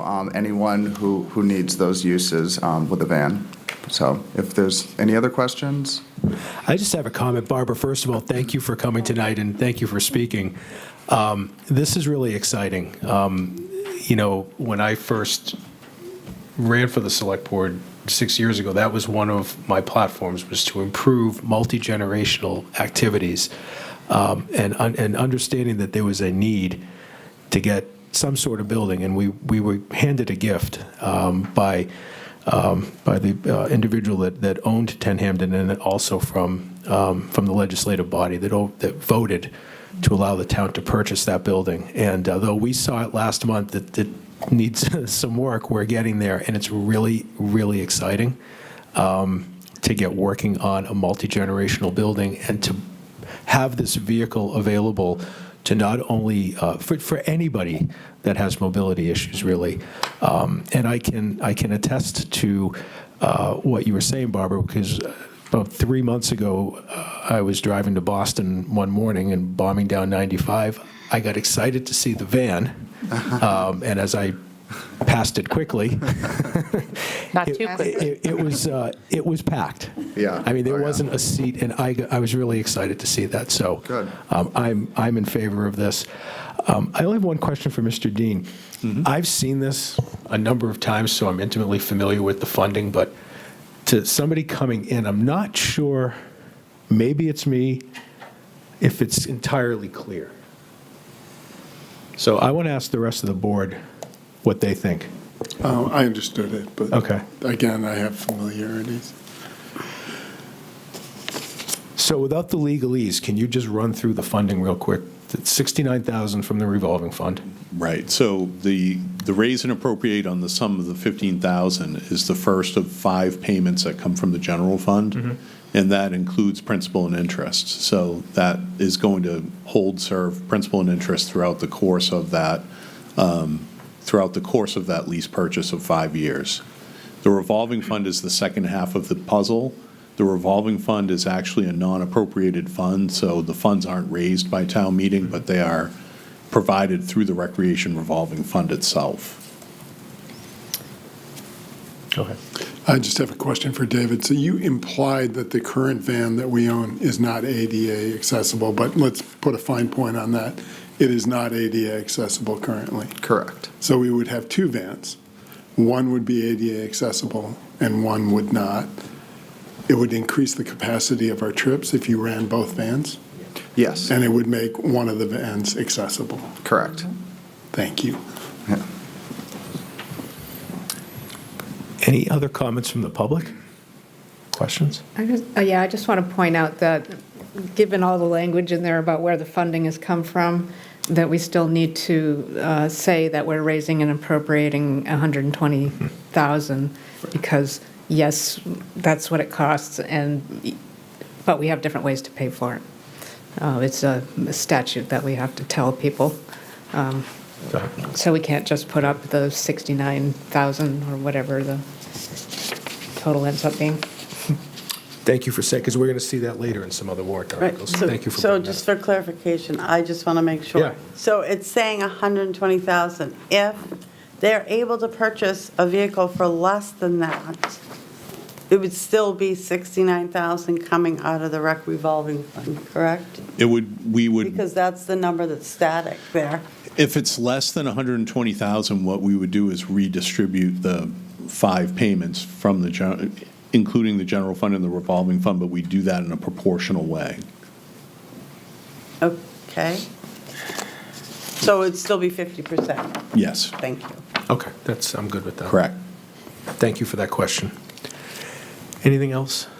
I just want to thank the seniors who have worked on this, and just, I think our community has worked really hard over the last several years to offer a lot of the services that the Recreation Department has done. You've done a tremendous job with the help of the Senior Council. I'm excited about this van purchase because I really think it will help with our ADA accessibility. You do those lunches for the seniors once a month. It will help to get some there that can't necessarily get there, and you have great turnout from what I understand. We do. So I That's just want to, yeah, it is. So the importance of this, I want to stress that it's really going to impact our seniors and other people with mobility issues to be able to participate in some of the programming that we've worked so hard to offer.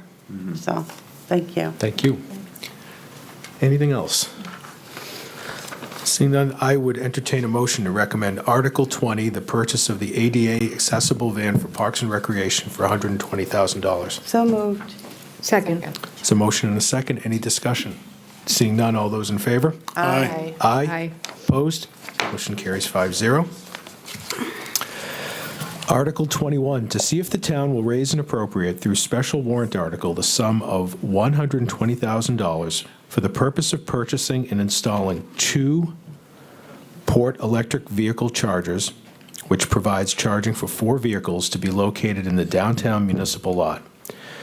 This project may qualify for a DOT Charging Fueling Infrastructure CFI grant that provides an 80-20 grant match, federal local, up to $96,000.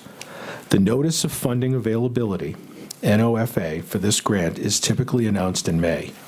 Any additional grants obtained will offset the cost of this project. This appropriation will not take effect unless at least $96,000 in grants are received, with the town share of up to $24,000 to come from the unassigned fund balance. The estimated tax impact is none, no amount to be raised by taxation, and a majority vote is required. And Mr. Dean, when you're revising this, you can take out the word "to" that's on there twice? Yes. Okay. Oh, I'm sorry. No, it's actually installing two-port electric vehicle chargers. I see. Right. Okay. Yeah. All right. So, 4 cars. Two-port, okay. Each charger has 2 ports. Right. Got it. If there's an easier way to write that, I'm all ears. I'll leave it at that. Kristen, did you want to speak to this? Yeah, I can figure out a way. it's kind of visual, so I have a slide. Okay, great. It's 2 electric vehicle chargers with 2 ports each. That works.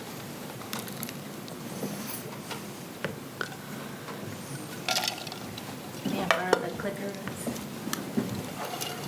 Sharon? Or do you want me to? No, go right ahead. Nice. Thanks.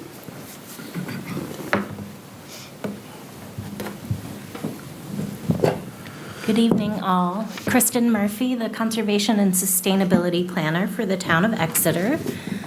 I am presenting on behalf of this proposal on behalf of the Planning Department as well as the Energy Committee. They were the town board that worked diligently to kind of vet some design proposals and move this forward.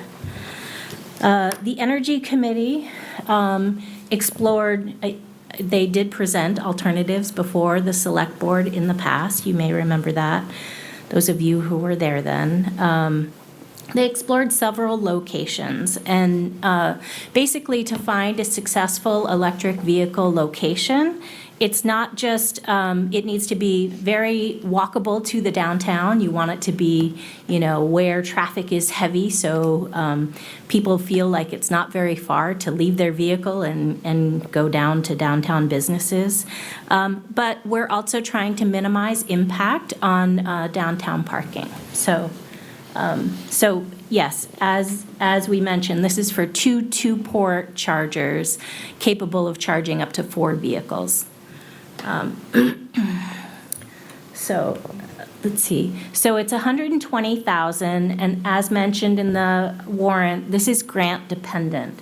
The state applied for a federal grant and was awarded that grant. That's news since the Budget Committee.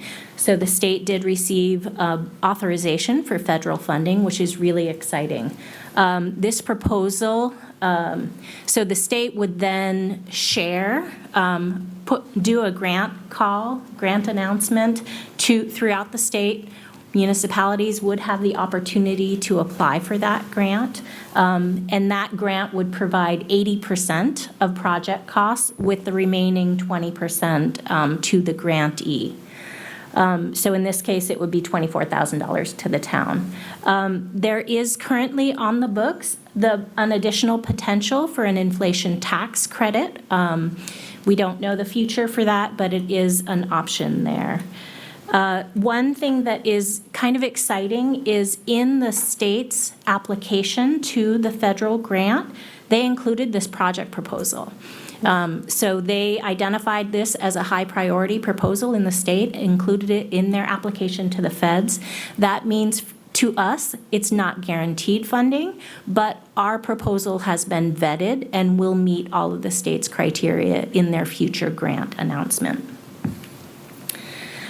Okay, so the location that was considered ideal is actually marked in yellow. When we talked about this at the Budget Committee, it was the location that's dotted in red. And we opted to modify that a little, and there's several reasons for that. ADA capability for parking is important, and there are design standards there. The yellow location will allow us to make the parking spots ADA capable. It will also allow you easier charging, pull-in charging, whether your charger is on the left side or the right side of your vehicle, so there's more flexibility there. All of these will have safety bollards around the charging units. But as part of this proposal, we are also continuing to include removal of the parking island. And so as a result of that, that will save us at least 2 additional parking spaces. So it would have a 2 parking spot impact, if you think about it that way. So this is the Water Street parking lot at the Bow Street end, across the street from the police and fire station. We talked about it being 2 2-port level 2 chargers. So these are not the DC fast chargers. They're kind of the middle of the road chargers. A 20-minute charge can get you several hours worth of driving time. This proposal includes a 5-year warranty, so all repairs needed for it would be covered under warranty. And the other exciting part about this is there is a 5-year network service provided, and what that means is we have the flexibility to set the rate structure and the fees so that we have the ability to control what it costs users to use this space. So if we see that they're full all the time, we could increase our fees. If no one's parking there, we can decrease those fees to try to build the incentives for parking. Let's see, and I think that might be, so charging need. How did we decide that chargers were important or needed by the town of Exeter? The Department of Energy identifies 3.4% of your community's registered electric vehicles would dictate that Exeter alone would need 22 chargers. As you know, and there's 6 current chargers in Exeter, 11 if you count Stratum too, 11 additional in Stratum. So even altogether, we're not, we're not quite at the recommended level. But I will say that these are primarily a driver for people who don't live in Exeter to draw them into our community as an incentive, a way to incentivize people continuing to visit the town of Exeter and our local businesses. So what are some of the benefits? Obviously, having electric vehicle charging near your downtown businesses boosts revenue. There is actual data out there from 2024 of significant increases in revenue for local businesses when you have electric vehicle parking nearby. Obviously, the Energy Committee supports this, as does the Planning Department, because it supports a movement away from fossil fuel vehicles. It provides an alternative when home charging is unavailable, for example, for renters or for travelers. And these grant incentives are, it's kind of like you want to take advantage of them when they're available. 80% project coverage is pretty high in terms of grants. It's rare to get a grant that covers that much of your project costs. This is kind of the cool part about this. So as I said, there's flexibility in how you set rate structure and how you set the fees. So we tried to figure out return of investment and set up sort of some brackets to calculate that. This is based on a 10% utilization rate, which is the EV chargers are used just 2.5 hours a day, which we feel is pretty conservative. Initially, if we set them up with 35-cent per kilowatt hour charge and a 50-cent use fee, so every time it's used, it's 50 cents plus the 35-cent per kilowatt hour, we would break even in year 2. I guess I'm reading my slides from bottom to top, sorry. We'd break even in year 2 with this project becoming cash flow positive by year 3. And obviously that's with the contingency on the grant award. So that's the proposal. I'm happy to take any questions. Your packet did include a fact sheet for this project, and I do have some additional copies if members from the public are interested, and I'll leave them on the corner table. Thank you, Kristen. Yep. Any comments or questions from the public first?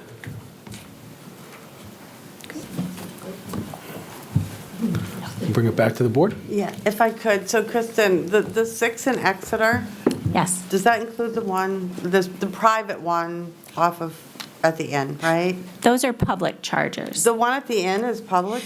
The 6 are public chargers. Okay, no, I'm talking about the inn in their parking lot has one in there. So the 6 are public and they're out on Portsmouth Ave, correct? So there's, We I'd have a have car to do dealership. it. There's Ford, Volvo. McFarland. Actually, the inn is a public charger. Is it really on their parking The lot? Okay. bandstand is not. Okay, but we also have some, I think, on a McFarland Ford. Anyway, my point is, this will be the first ones that are available downtown. Correct. And so it's important to point that out, I think, that it would be good for people who want to visit our restaurants and our businesses downtown to be able to have their cars charging while they're having a nice leisurely 2-hour lunch or shopping spree downtown. Yeah. Thank you. I want to compliment you and the rest of the staff on making this contingent on getting the grant. I think that's a great way to present it to the public and win support, so thank you for doing that. I'm also very excited to hear that the state used our project as one of their examples of the criteria, to meet their criteria. The state is finally starting to talk about investing in the electric vehicle charging, and if you look at a map of what states, where you can find a place to charge your vehicle, there's a big black hole where New Hampshire is, and I'm just starting to put dots on the line. So this will be one of those.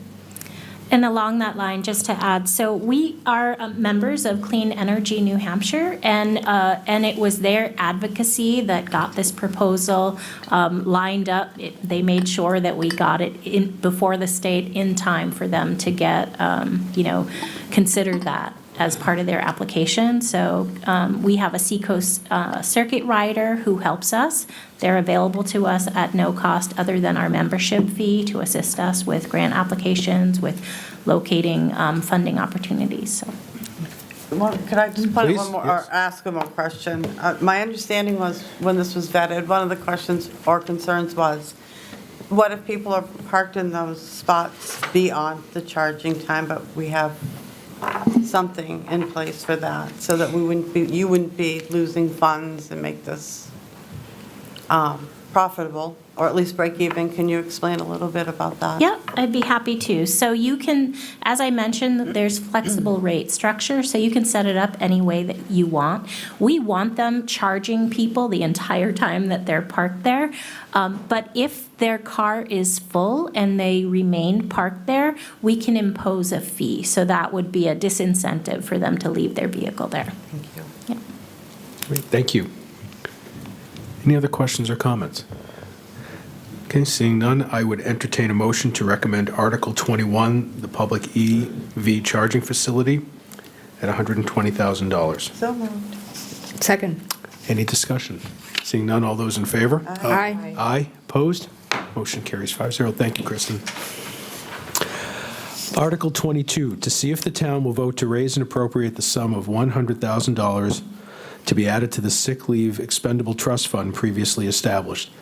The sum to come from the unassigned fund balance. The estimated tax impact is none. No amount to be raised by taxation. Majority vote is required. I would open it up to the public for any comments or questions. Seeing none, I'll bring it back to the board. Okay, then I would entertain a motion to recommend Article 22 to appropriate to the sick leave trust fund $100,000. So moved. Second. There's a motion and a second. Any discussion? Seeing none, all those in favor? Aye. Aye. Opposed? Motion carries 5-0. Article 23. To see if the town will vote to raise and appropriate the sum of $100,000 to be added to the Parks Improvement Capital Reserve Fund previously established. The estimated tax impact is 28 cents per thousand assessed property value, or $2.84 per 100,000 assessed property value. Majority vote is required. And I would open this up to the public, and also Mr. Bisson, if you wanted to say a few words. Thank you, Mr. Chair. Just to let people at home, this fund was established several years ago and has been an integral part in our revitalization of our park system. We've done a number of projects, but there's still a number of projects to go and lined up already. Anytime we have facility assessment, which we had last spring, it does come to light of all the deferred maintenance that we have occurred over the years. So this is just an opportunity for us to chip away and not ask for a large investment. Thank you. Any comments or questions from the public? I would like to thank or recognize the Budget Recommendations Committee for considering this for $100,000. And to you. Any comments, questions from the board? Then if not, I would entertain a motion to recommend Article 23 to appropriate to the Capital Reserve Fund Parks Improvements $100,000. So moved. So motion and a second. Any discussion? Seeing none, all those in favor? Aye. Aye. Opposed? Motion carries 5-0. Okay. Article 24. To see if the town will raise and appropriate through special warrant article the sum of $80,000 for the purpose of purchasing a styrofoam densifier unit. This project is eligible for a $50,000 grant through recyclefoam.org with applications due in March or April. Any grants obtained will go to offset the cost of the equipment. This appropriation will not take effect unless $50,000 in grants are received, with the town's share of $30,000 to come from the unassigned fund balance. Estimated tax impact is none. No amount to be raised by taxation. A majority vote is required. Did you want to speak to this?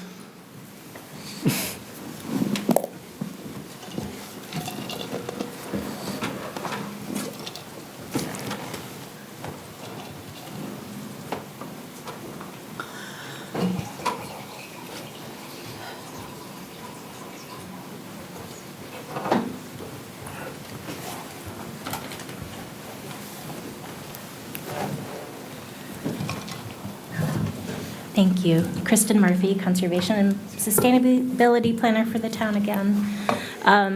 This is another visual one. I think this is a tough one to understand, but once people get it, there's a lot of energy behind it, a lot of excitement for this.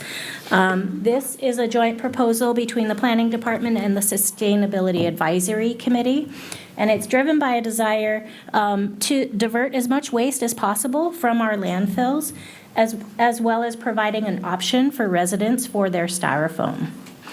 It's modeled after a process that's implemented very successfully in Guilford, New Hampshire, and I'll step through the details in the following slides.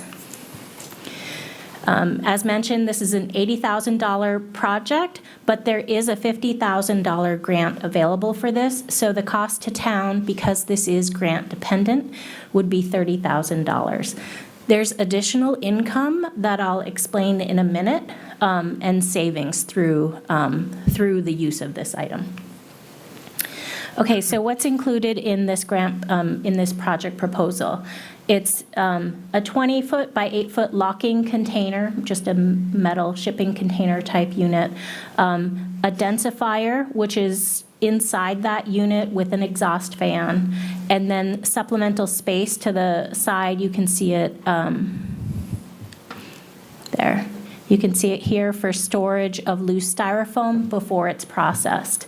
So what the densifier does is later. It also includes a collection bin here for residents to deposit their styrofoam into. The project cost includes electrical site hookup, as well as training and marketing of the densified foam. What it accepts is number 6 polystyrene. It's the rigid styrofoam. Most people know of it as styrofoam. You feed it into a machine. Here's a picture of those densified foam coils here. And those things are called an ingot. They're densified at a 90-to-1 ratio. So here, this equivalent amount of styrofoam, once densified, becomes this size. It's pretty dramatic how much air is in styrofoam. The other interesting thing about it is the ingots are safe for storage outside, so you don't need to worry about exposure to sun or anything, and so they can be stored until the time that you can sell them. Okay, so I'm going to take us a little out of town for a brief moment. You're looking at the Waste Management Turnkey Landfill. This is in Rochester, New Hampshire, and this is where our trash goes. The anticipated closure date for this landfill is 2034, and I don't think a lot of people recognize that or realize just how close that time frame is. So just to further emphasize, reducing our waste stream is not just a nice, but is an essential component of this. We want to do that to extend the life of our landfill, because looking for a new landfill site is not a pleasant process, right? And the town of Exeter does a tremendous effort with that. We divert what we can through recycling. Residents spend a lot of time sorting and diverting their recycling. Mr. Fox Composting diverts our food waste for free at the transfer station for residents. Helpsy is a textile diversion. I know that you know this, but I'm saying this for the public benefit. Helpsy is a textile diversion opportunity. So if you have clothing that you can't find a second use for, old sheets, etc., you can put it in the Helpsy bin. Don't put it in your trash can. So this program is very similar to that in that it takes advantage of the reuse market for styrofoam. So in addition to, extending the life of our landfill, the town of Exeter, would we purchase this unit, would have additional savings, and they're called hauling savings. And that means when we fill our, our waste bucket at waste bins at the transfer station with a bunch of lightweight styrofoam, you can imagine it fills up a lot of space and it's lightweight. So we have to take more trips to dispose of that. And each time we take a trip, it costs us more money. So in this example, based on Guilford's numbers, they've found that their waste bins, that's a terrible word, the large waste bins, are 1.5 tons heavier when styrofoam has been taken out of it. So based on that, we have potential for a $3,000 a year plus savings just by diverting our own styrofoam from our bins. Additionally, the ingots have a market value, and that market value is about $500 to $700 a ton. And so I've put some comparative numbers up there. Cardboard, which we do collect, pays back about $200 a ton. That's if it's dry and in good condition, not greasy pizza boxes. Aluminum, on the other hand, is $1,000 a ton. And as you know, aluminum is a highly desired recyclable item. So we're kind of in the middle between those two items. Guilford has an incredible program where they collect styrofoam, the loose styrofoam, from anyone who wants to bring it to them. And in the first 6 months of operation, they were able to collect enough styrofoam to resell as ingots for $4,500 and earn $4,500. So what happens to the ingots after they're sold? Where do they end up? So Guilford and then a location in Vermont, New York, almost on the border of Vermont. They sell to an organization that makes the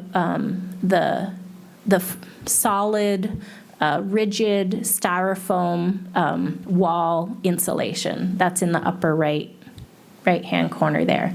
It's also used for, wall board, trim board rather. There's a market out there for picture frames, et cetera. So there is a market there.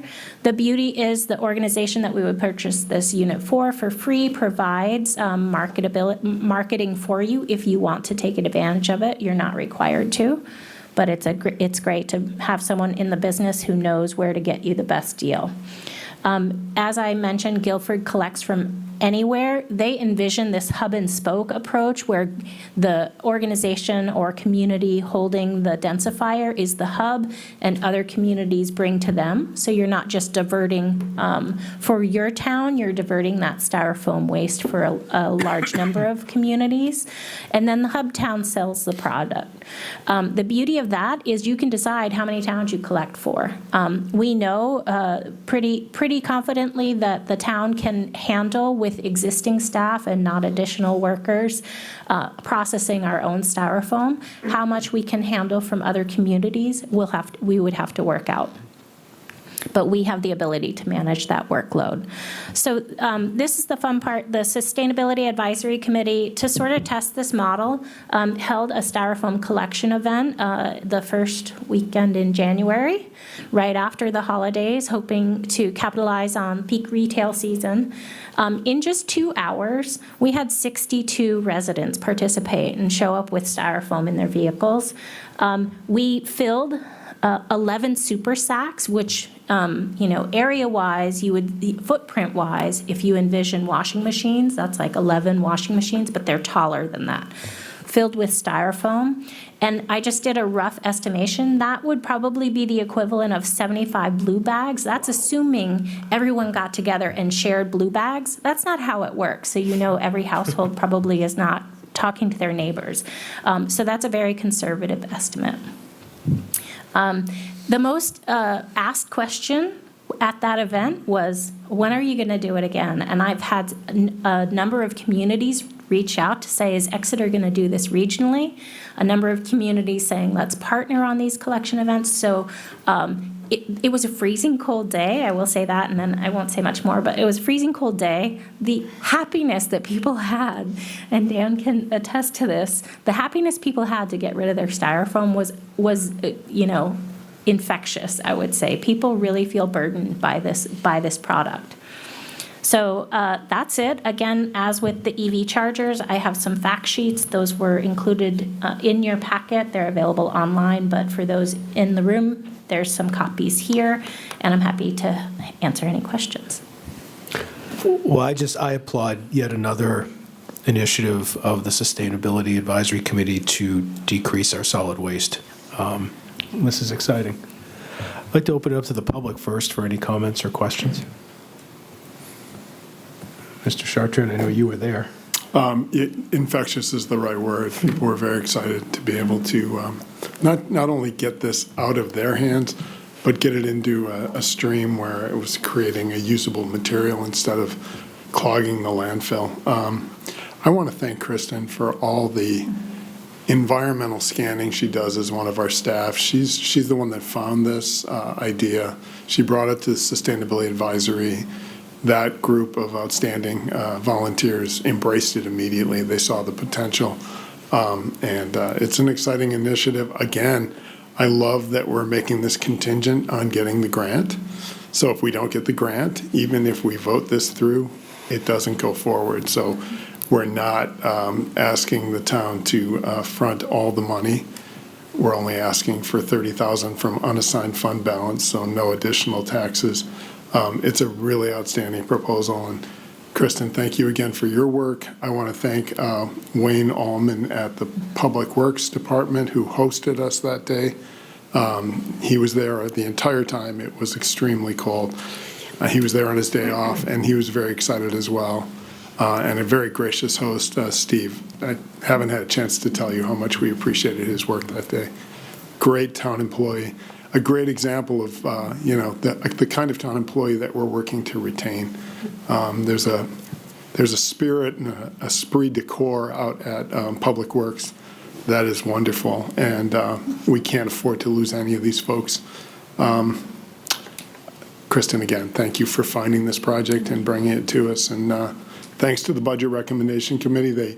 They hashed around on this, but in the end, they saw that it was worth the whatever risk there is to go forward and put it on the warrant and see what the voters think. So it's a great project, and I'm very excited. I'll be voting to recommend it to the voters. Thank you. Anybody else? Just watching this go through the budget process, as Dan said, was really great because they covered a lot of the detail. And then Dan's report from the event, with his select board report, he was very excited.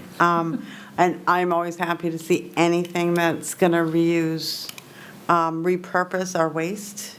We really need to seriously think about that. And I will share Dan's thank you to your committee and to you for all the work you do to try to find ways to make things like this work. Thank you. Thank you both. And we'll do collections whether this passes or not. And we'll continue to do collections because that was Warmer very days for successful. you guys? Warmer days, maybe? Yeah, I've started a styrofoam bag right next to my compost bucket, so, It adds up. yeah, it Well, the does. timing was perfect, right after the holidays. I mean, that was, Surprisingly, I think the majority of what was there was Omaha steak styrofoam coolers. Definitely. So Oh, it- really? Definitely a yeah, big that- stream. That was a huge component. But meat, there were a lot of meat trays, cleaned, of Yeah. course, they have to Yeah. be cleaned. Whenever you buy, often when you buy meat, it's a number 6 styrofoam tray. Yeah, it was, and obviously a styrofoam from, technical equipment purchases, that was another big stream. It's exciting. And as you say, this is not an option. That landfill is closing in 9 years, and we really don't know where our solid waste will go after that. So we've got to telescope our solid waste down. And this is bulky and light, and it's low-hanging. I hope we end up doing this. thank you. Yeah. Anybody else? Okay, then I would entertain a motion to recommend Article 24 to purchase the styrofoam densifier unit for $80,000. On behalf of Kristen and the Sustainability Advisory Committee, I will make that motion. Second. Any discussion? Seeing none, all those in favor? Aye. Aye. Opposed? Motion carries 5-0. Thank you, Kristen. Great presentation. It's punched up remarkably since the Budget Recommendation Committee. You are doing amazing work. Yeah, and, I particularly appreciate you showing what happens after the condensation, whatever the right word is there, that, how it gets resold and used. So that's great. Thank you for doing that. All right. Moving along to Article 25, to see if the town will vote to raise and appropriate the sum of $75,000 to be added to the snow and ice deficit non-capital reserve fund previously established. The sum to come from the unassigned fund balance, estimated tax impact none, no amount to be raised by taxation. Majority vote required. Open this up to the public. Seeing none, we'll bring it back to the board. Any questions? Seeing none, I would entertain a motion to recommend Article 25 to appropriate $75,000 to the non-capital reserve fund for snow and ice deficit. So moved. Second. Any discussion? Seeing none, all those in favor? Aye. Aye. Opposed? Motion carries 5-0. Article 26, to see if the town will raise and appropriate through special warrant article the sum of $71,355 for the purpose of purchasing a replacement for the fire department utility truck purchased in 2008. This vehicle is primarily used for towing emergency and non-emergency trailers to incident scenes. It is also used to pick up used equipment after fire and other incidents. The sum to come from the unassigned fund balance, the estimated tax impact none, no amount to be raised by taxation, majority vote is required. Chief, did you want to speak to this? I'll say a couple things. Thank you very much. This truck is I consider it a multi-purpose daily driver for the most part. If you see it right now, it's got the plow on it. That plow was following the ambulance around when it snows. So not only does it tow trailers, provides our motor transportation, this will be replacing an F-350 single cab. This is an F-350 extended cab, so it has like the back seats. You have to open the door up. Funky, but it will allow us to get 5 individuals into that vehicle where this one only carries 2. So this is, in 2008, not quite as impressive as some of the DPW equipment, but it's still pretty old. So that's it in a nutshell. Right, thank you. Yeah. Open it up to the public for any comments or questions. Seeing none, we'll bring it back to the board. Any questions? Then I would entertain a motion to recommend Article 26 to replace the fire utility truck at $71,355. So moved. Second. Any discussion? Seeing none, all those in favor? Aye. Aye. Opposed? Motion carries 5-0. Thank you, Chief. very much. Thank you. Article 27, to see if the town will raise and appropriate through special warrant article the sum of $50,000 for the purpose of making improvements to the town transfer station. This sum to come from general taxation. The estimated tax impact is 14 cents per thousand, or $1.44 per 100,000 assessed property value. Majority vote required. Mr. Cronin. Thank you. So this project was initiated by the Sustainability Advisory Committee with the full support of DPW, who oversees the operation of the transfer station. Primarily, this project is to address safety, vehicle circulation, and efficiency of operations at the facility. Would also help us accommodate expanded recycling operations there as well. We're requesting this sort of in conjunction with the styrofoam recycling unit. We can accommodate it without the improvements. However, we feel that this would be a good opportunity to look at the operation of the facility as a whole and address everything all at once. We initially requested $100,000 for this project. That was reduced during the budget process with the recommendations committee. The only difference between the initial request and the $50,000 is full paving of the site. So with $50,000, we would maintain a gravel drive and access for the site. I was there when the Budget Recommendations Committee thoroughly reviewed this and interviewed you extensively, but we don't get to ask questions there. So I just want to ask you, are you comfortable that $50,000 will be sufficient to complete what you hope to complete? Yes, I mean, we're looking at changing the layout and making it safer so that you don't have to have vehicles backing in and out of traffic. Right now, with the ramp configuration for cardboard and for construction and demolition, it provides an unsafe condition that we'd like to rectify. We're looking at reorienting those and trying to kind of have more of a flow-through traffic pattern. Okay, then I'm satisfied. And so by doing this, it would be more of a phased project, correct? You'd still want to try, once you reorganize a little bit, you'd be looking to do the second part of it possibly next year, is that correct? Possibly. Possibly, yeah. For the pavement part and Yeah. things, this will get you started on what's the word? It's not coming, I'm sorry, I'm not feeling well tonight. Reconfiguration of the site, yeah, and helping of us to things, accommodate, yes. the ideal location essentially for the Yes, styrofoam unit. yeah, thank you. So you can complete your mission and it will be safe? Yes. At 50,000? Okay. I was with the Sustainability Advisory when they kind of picked up steam and made the pitch to you. As we develop these, like the composting operation with Mr. Fox out there, and then the Helpsy, and now the styrofoam, if that does pass, we're kind of jamming things in, and it really does, and the ramp. And I go out probably twice a week to recycle the cardboard from my business because I don't like putting it on the sidewalk where it just gets mixed in with everything else.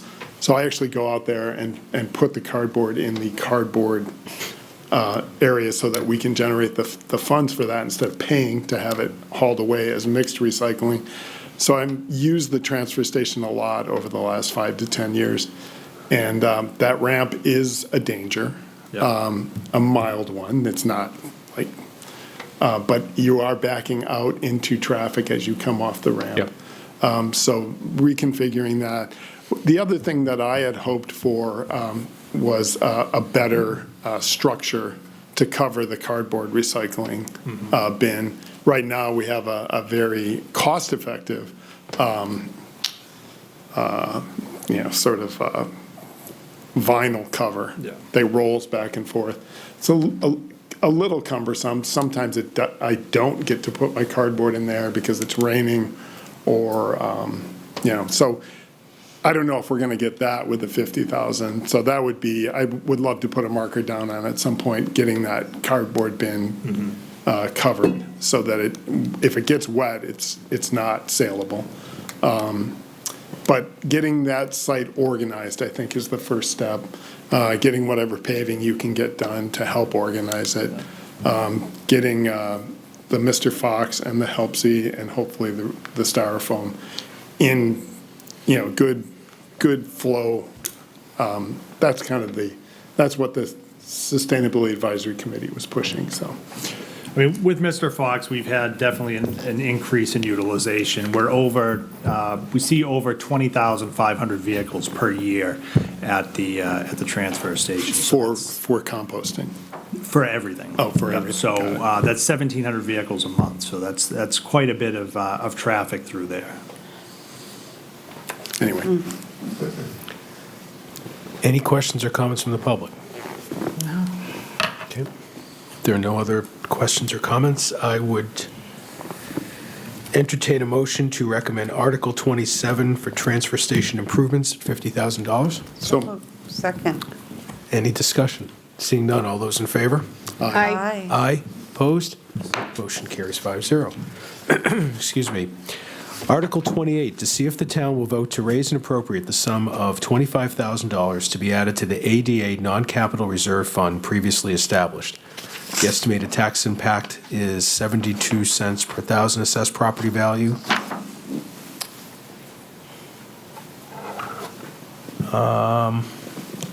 Impact Sorry, is no, .0072. my fault. Estimated tax impact is 0.72 cents per thousand assessed property value or 72 cents per 100,000 assessed property value. Questions or comments from the public? Seeing none, I'll bring it back to the board.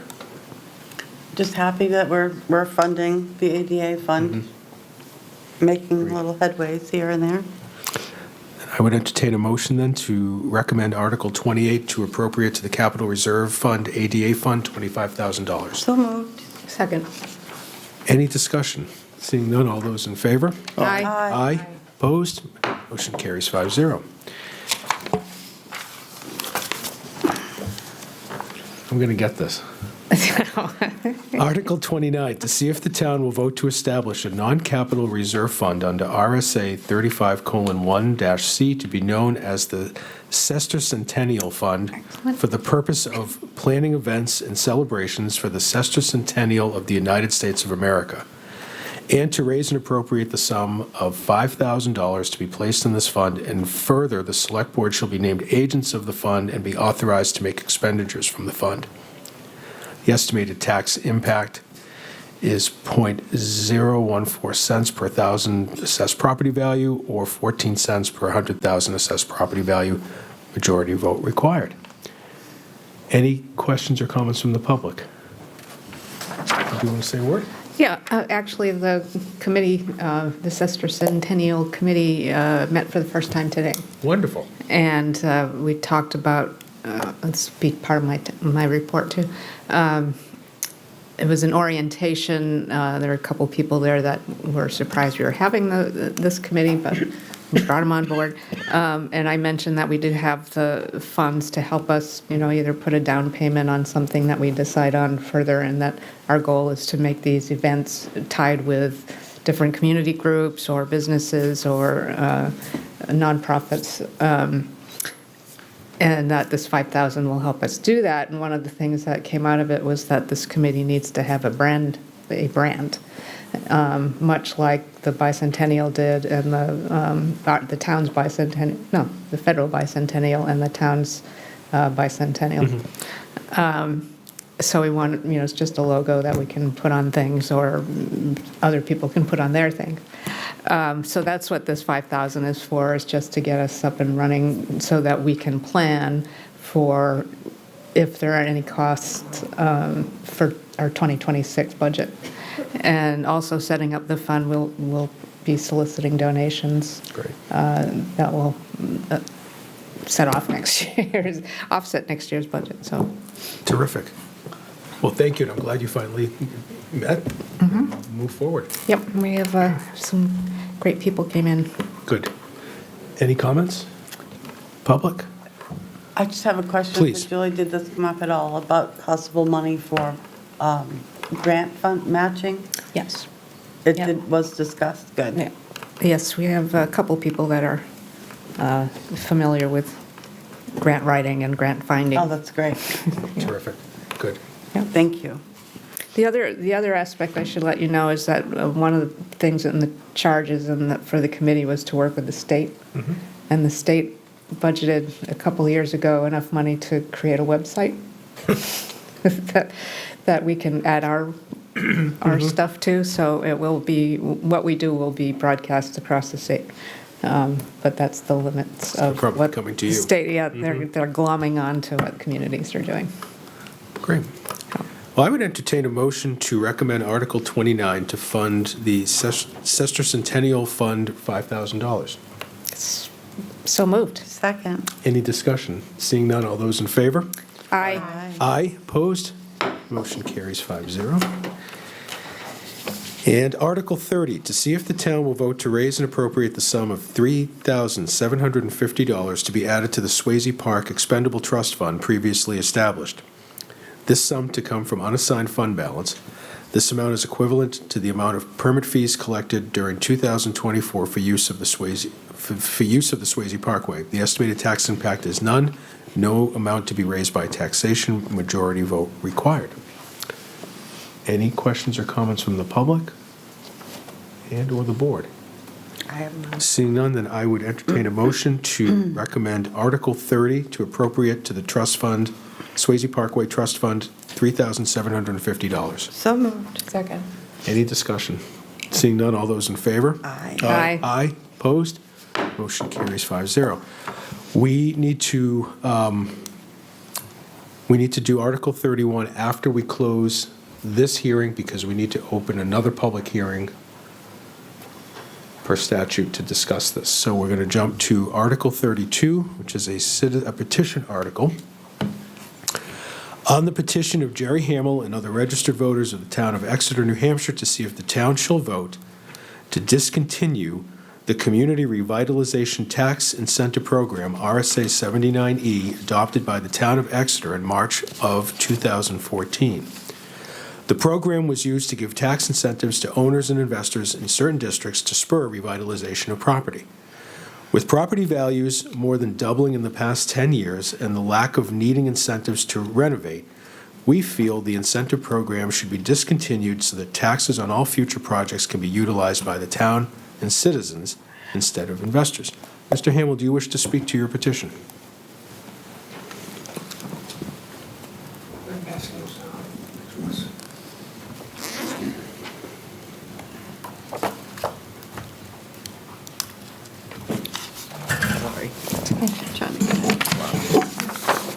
Good evening, Jerry Hamill, 28 Newfields Road in Exeter.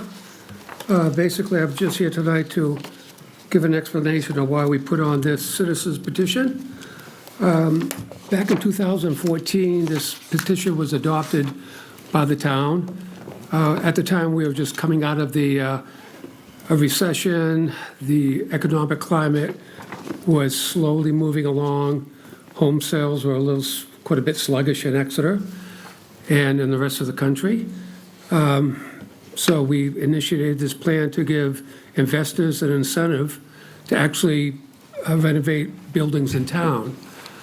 Since 2014 and 2015, everything took off like a skyrocket. I don't think I have to tell anyone what's happened to the housing market. The incentive now to actually to do a project has been there for the last few years without needing any help from the towns. Matter of fact, the last couple of programs, last couple of them that were given to developers would have done them anyways, whether they got the TIF, whether they got this or not. There's been a lot of development in town, $1 million property all over the place. Franklin Street, we've seen them come up all over the place. The handout I just gave you was just an idea of values. Now, this is on one of them that's in the 79E that 5 buildings have been sold. I just highlighted the last line so you can see what the values are. They go from $157 to $197,000 a year. I mean, over the duration of their involvement in the 79E. Now, as far as the 79E, I never knew in the beginning that it could be transferred to an owner, but now I'm finding it actually can be. So I'm finding that this is really kind of detrimental to the town. This one building right now, probably worth about $10 million, should be paying about $175,000 in taxes a year, and it's going to be paying probably around $10,000, $11,000. And, that's not to the fault of the contractors or anybody. The economy was showing us one thing, and they didn't win another way.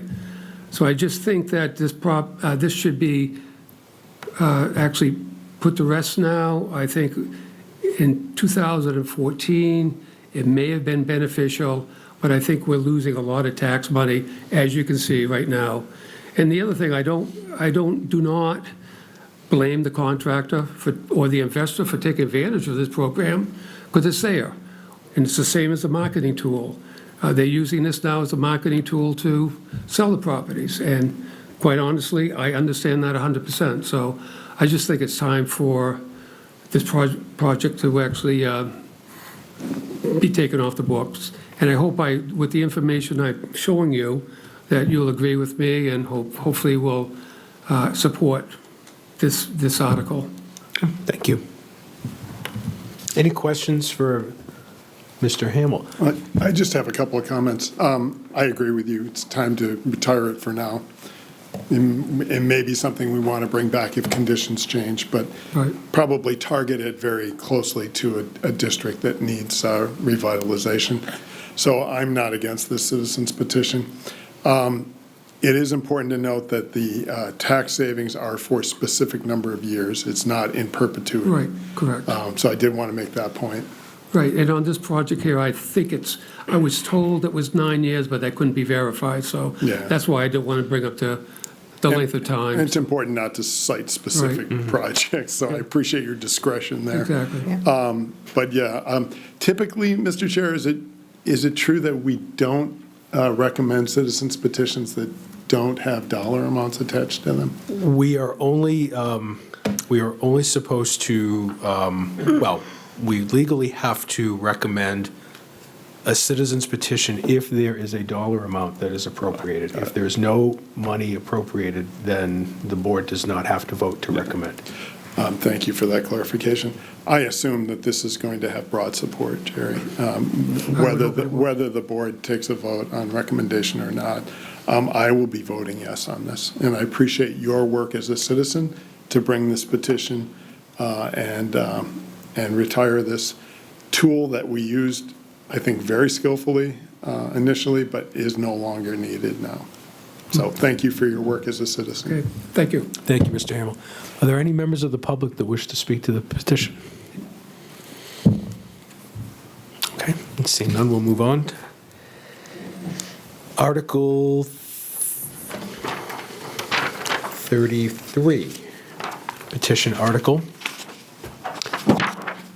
By petition of Karishma Manzoor and others, shall the town vote to call upon our federal elected representatives to use the U.S. government's considerable influence to, 1, support the safety and right to life of all people living in Israel and Palestine, 2, enforce U.S. laws prohibiting weapon sales to countries that violate human rights, and 3, ensure the safe delivery of food and medical supplies to the people in Gaza.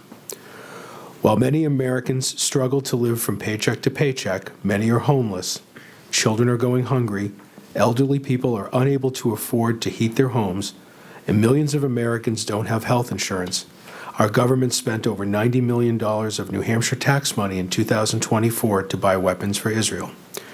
We want our government to spend our money to help ordinary Americans. As citizens, we are also concerned that our money and weapons are being used to make Gaza the most dangerous place in the world to be a child. The record of the vote approving this article shall be sent to Exeter state and federal representatives and the governor of New Hampshire. Would you like to speak to your warrant article?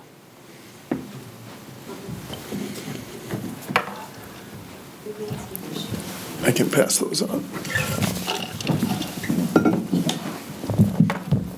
Thank you. Thank you, Chair. My name is Karishma Manzoor. I live at 6 Windermere in Exeter. I don't know how the process works. We don't necessarily have to comment on it unless you have any questions. Okay. It's just to give you an opportunity to speak to it, or if we have any questions, or if there are members of the public that wish to speak to it or ask questions. Certainly they're able to. If there's something that a member of the public would like to speak to this article, you're welcome to do so at the microphone. I'll listen to what you're going to say. We're going to make points about this. How does it work? Do you want us to make points now or during the deliberative session if anyone challenges it? You can do both. I think it is unfortunately, as citizens, we cannot bring forward a statewide ballot initiative, and this is our only avenue to reach, to try to move our government towards the right direction, what we would consider to be the right direction. So I'm very thankful and grateful to the Select Board for allowing us this opportunity and our SB2 system. There's a lot of data about this. I don't necessarily have to provide it at the moment unless there's a specific question, but I assume at the deliberative session there might be questions. I'd just like to clarify one thing. You thanked us. You have the right to do this as a voter and a citizen of this town. We don't give you this right. The SB2 form of government gives you this opportunity. And every citizen has the right to bring forward a citizen's petition if they collect the requisite number of signatures. So thank you for thanking us, but it's not necessary. Thank you. We didn't do this. The citizens did this. But I'll thank you, because you came before the board last spring, and we had multiple discussions, really good discussions, and I know that, we've spoken throughout the year, and though the request of the board at that time was not something that fell under the purview of the select board, we really appreciated the civil manner in which you exchanged with the board, and I thought that the conversations were good, they were insightful, but they were civil, they were respectful, and though the vote did not go in favor of what you were hoping to gain at that time, we talked to you about what your right is as a citizen under the SB2 form of government to do this. So I'm very happy that we continued conversation and that you're able to get your message out in this form. So I want to thank you for your patience with us through the year and working collaboratively with us to get where you need to be. So thank you. Thank you.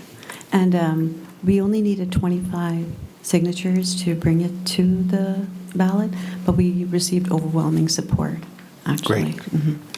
And these will go on for deliberative session as written. There's a couple more I'll read while you're here. And I don't know if there's any, because we're not lawyers, if there's any legal reason or some typos or any suggestions, I don't know if this is something that the select board can help us with. The only thing I've done for tonight is add the word citizens in front of petition. So it would read, for each of the petition articles, it would read citizens petition article. Thank you. And I don't know if this is possible, but if it can appear in the order that is shown in the brochure, I would appreciate it, but it doesn't have to. We don't have time to do that, do we? That's, you'll have to, I don't know. I think we can do that without disrupting the nature of the articles. Thank you. Okay. So the numbers may change between now and deliberative? Just for the From this hearing? citizens petitions. Just 33 through 38, yeah. Can you actually, so, Do you want me to tell you? yeah, 37 will become 33. are you getting this, Russ? Yeah. I am. Yeah, hold on. I'm sorry. He had an answer. Got it. 37 will become 33. 33 will become 35. 34 will remain 34. 35 will become 36. And 36 will become 37. Thank you. Thank you. So given the order they're in now, it would read 35, 34, 36, 37, and 33, right? No, I'm confused. Yeah. We'll just put the numbers on here. Yeah, Is that what you did? 35, 34, 36, 37, and 36. Got it. I think I've got, Mr. Dean, for the purpose of this evening, do I read them in the order they're in now? Yes, I would do that. Okay, okay. And then that'll be changed for deliberative? Yes. Okay. Okay. So may I move on to the next one? Okay. So this is Article 34. By petition of Karishma Manzoor and others, shall the town vote to call upon our federal elected representatives to investigate the massive fraud and waste in the U.S. Department of Defense, cut the vast $900 billion defense budget, and use taxpayer funds to help ordinary Americans. While over 45 million Americans are struggling with hunger, billions of dollars will go to a few giant defense contractors that overcharge the U.S. government and make enormous profits for their CEOs and shareholders. This is disgraceful. As citizens, we want our tax funds to help ordinary Americans. The record of the vote approving this article shall be sent to Exeter state and federal representatives and the governor of New Hampshire. Would any member of the public wish to speak to this? I just wanted to say one more thing. Could you just go to the mic, either mic, so we can get it for the record? And your name and address. Thank you. As a part of the group that Karishma has educated, and I think she's educated all of you as well as us, I just want to put us all on watch because we may think because there's a ceasefire that these are not issues anymore. I'm very fearful that that may be the position we take in our country. And everything that is proposed in these articles is still going to be true. I think it's a very tenuous ceasefire. I think that's being acknowledged by our representatives and lawmakers. So I just want to echo that point. I appreciate that. And if we could just get your name and address for the record. Patricia Yasha from Exeter. Thank you so much. Okay. So then the next one. Chair? Oh, go ahead. I apologize that in the previous one, I just said cut the vast budget, and I kind of left it vague because I do want our state and federal representatives to actually help us with that. But I just want to throw out some data.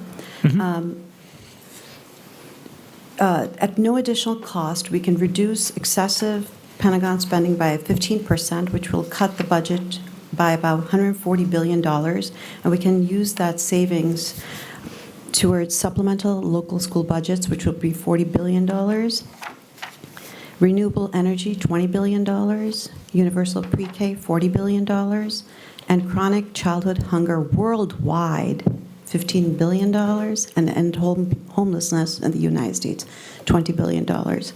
So I was just so moved when I was listening to Mr. Dean express how budgets are put together in the town, and we talk about, $50,000 or $100,000, and yet it is amazing that our government spends millions and billions without any thought to it, and it's a shame because that much money could help us so much at the local level. Thank you. Okay, the next one is Article 35, which will be 36. By petition of Karishma Manzoor and others, shall the town vote to authorize and direct the Exeter Select Board, our governor, and state and federal elected representatives to support a $5,000 limit on contributions to political action committees and super PACs that spend money to support or defeat candidates for office in New Hampshire. Democracy means that we elect our political leaders and they represent us. As citizens, we are concerned that corporations and billionaires use money to make our elected officials do what they want, and most ordinary Americans do not have that power. The record of the vote approving this article shall be sent to Exeter state and federal representatives and the governor of New Hampshire. So since the Supreme Court's ruling on the Citizens United case, the campaign finance rules that had been in place for almost 100 years were negated, and it has enabled the rise of dark money in politics. It's amazing. For example, super PACs can raise unlimited sums of money from wealthy donors, and we have no way to know who those donors are. They may be foreign entities, they may be drug cartels. We just don't know, and that is a shame. So we must work together, citizens as well as our local government and state and federal government, to protect fairness in our state's primary and general elections. Thank you. Any other comments? Okay, the next one is Article 36, which will be 37. By petition of Karishma Manzoor and others, shall the town vote to call upon our governor and state and federal elected representatives to conserve and maintain New Hampshire's public natural resources for the benefit of this and future generations. As citizens, we recognize the fundamental right of people, plants, and animals to have clean air, pure water, and a healthy environment. We urge our state and federal governments to ensure that our beautiful state continues to have a clean, healthy, and sustainable environment upon which we all rely. The record of the vote approving this article shall be sent to Exeter state and federal representatives and the governor of New Hampshire. Thank you. So the reason we are doing this is because our Constitution, our state's Constitution, does not guarantee us a healthy environment. So we have no avenue to ask our government to protect our state. We listened to Ms. Kristen Murphy talking about how she's trying to do it at the local level. But if we don't do it at a higher level, we will never be able to protect our world. It's literally burning. We saw this in the news last week. And also here, if we don't protect ourselves, we're not immune to what's going on. If you recall, in January 2024, there were several storms that led to severe flooding in Hampton. Up to 13 feet of water came in. And at the moment, people are using their own personal funds to protect their houses and raise it on stilts. And it is not coming from the state government or the federal government to protect them. So we are basically demanding that we have a right. And also, there's two high school students left because they had to go home. But we have the next generation and the future generations to think about. We have trashed our planet.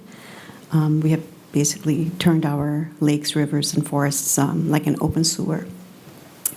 So thank you. Thank you. And thank you for sitting through our meeting tonight. And the last one, Article 37, which will be 33, Mr. Dean? Correct. Thank you. By petition of Karishma Manzoor and others, shall the town vote to direct the Exeter Select Board, our governor, and state elected representatives to disclose and divest all town and state pension funds and withdraw investments from weapons manufacturers that are profiting from gun violence. Every year, gun violence kills more than 40,000 people in America and wounds twice as many. Injury from firearms is now the leading cause of death for children and teens in America. Gun violence is costing our nation over $557 billion in health care treatments and lost economic opportunity. The lost human potential cannot be measured. Put simply, America cannot afford gun violence. As citizens, we want to make the world safer for everyone, especially children. The record of the vote approving this article shall be sent to Exeter state and federal representatives and the governor of New Hampshire. You see this in other communities when citizens cannot make a difference. They ask their government to divest pension funds. This New Hampshire retirement system actually is worth about $12 billion according to their website, so that is a substantial amount of money. If you look at their divestment portfolio, some of their investments are gun-free investments, so that was good. But some of the others, we cannot find enough information. So that's why we say disclose and divest, because some of the information is not available to us. I have already given you some of the data. I was conservative when I said 40,000. Sadly, in 2022, 48,000 people died from gun violence. In 2023, 46,728 people died from gun violence. So, and why are we asking for this? So, if we take a number such as some 40,000 deaths from gun violence, about 20,000 of those are suicides, 19,000 are homicides, and 500 are accidental deaths. There are ways for us to lower suicides, homicides, and accidental deaths. How to do so. There are technology available which will they're smart technology similar to what you use on your cell phone. It allows thumb scans or passcodes that will allow only the owner of the gun to use it. So if that gun is stolen, it will not, and even if it falls into the hands of nefarious people, it cannot be used. So that protects it, just like our cell phones protect our. It gives takes away an incentive to steal. Hundreds of thousands of guns are stolen every year, and they usually end up committing criminal activity and homicide, so we can actually protect it. The other thing is, even within the family, even if it's not stolen, family member who may be going through a crisis will not be able to use the gun in a moment of in a severe moment, basically, so that also protects. So that could decrease both homicides as well as suicides. Other safety features that are available but are not being used are loaded chamber indicators, which you visually indicate that a round is in the chamber, because a lot of times people are cleaning their guns without realizing that there's a live bullet and shoot themselves. So that would be also under the accidental one. There's something called magazine safety disconnects, when a gun, which prevents a gun from being fired if the magazine is removed, again, to prevent accidental deaths. Another available technology is higher trigger resistance, which will prevent a child from operating a gun. You've heard of children, young children shooting their younger siblings, and that just higher resistance can block it. So these are available technologies. We're not asking the government to spend R&D on it. But however, gun manufacturers have lobbied to block these safety features. So imagine our cars have seat belts to protect us, wipers also are a safety feature, headlights, reverse lights. These were not put in there by the manufacturers just like that. They actually were mandated and to do so. So if we can somehow find a way to compel the companies, if companies are willing to help us lower the suicide and death rates from suicide, homicides, or accidental deaths, then those are responsible gun manufacturers, and we are fine with investing our $12 billion in them. But we are trying to put the irresponsible gun manufacturers in notice. So. Thank you very much. Any comment from the public? Questions?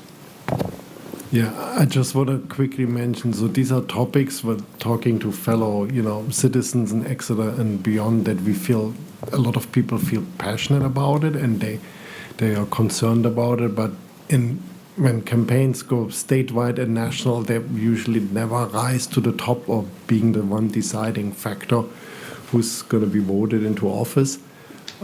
So if we get enough support in the March election, and then with, as stipulated in the articles, that then the select board is sending this to all local and federal representatives, then I'm hoping that we're sending a signal that these are important topics for a lot of people. And again, I just want to reiterate, it's fitting here at this meeting. We heard so much about the budget, that this is a relatively small town, right? And we can see what can be done with this money. And if some of the waste and some of the fraud would be removed from the federal budget, hopefully, or state budget, that could trickle down to the communities, it would actually make an impact. In addition to, some maybe moral responsibility in some of these topics. Thank you.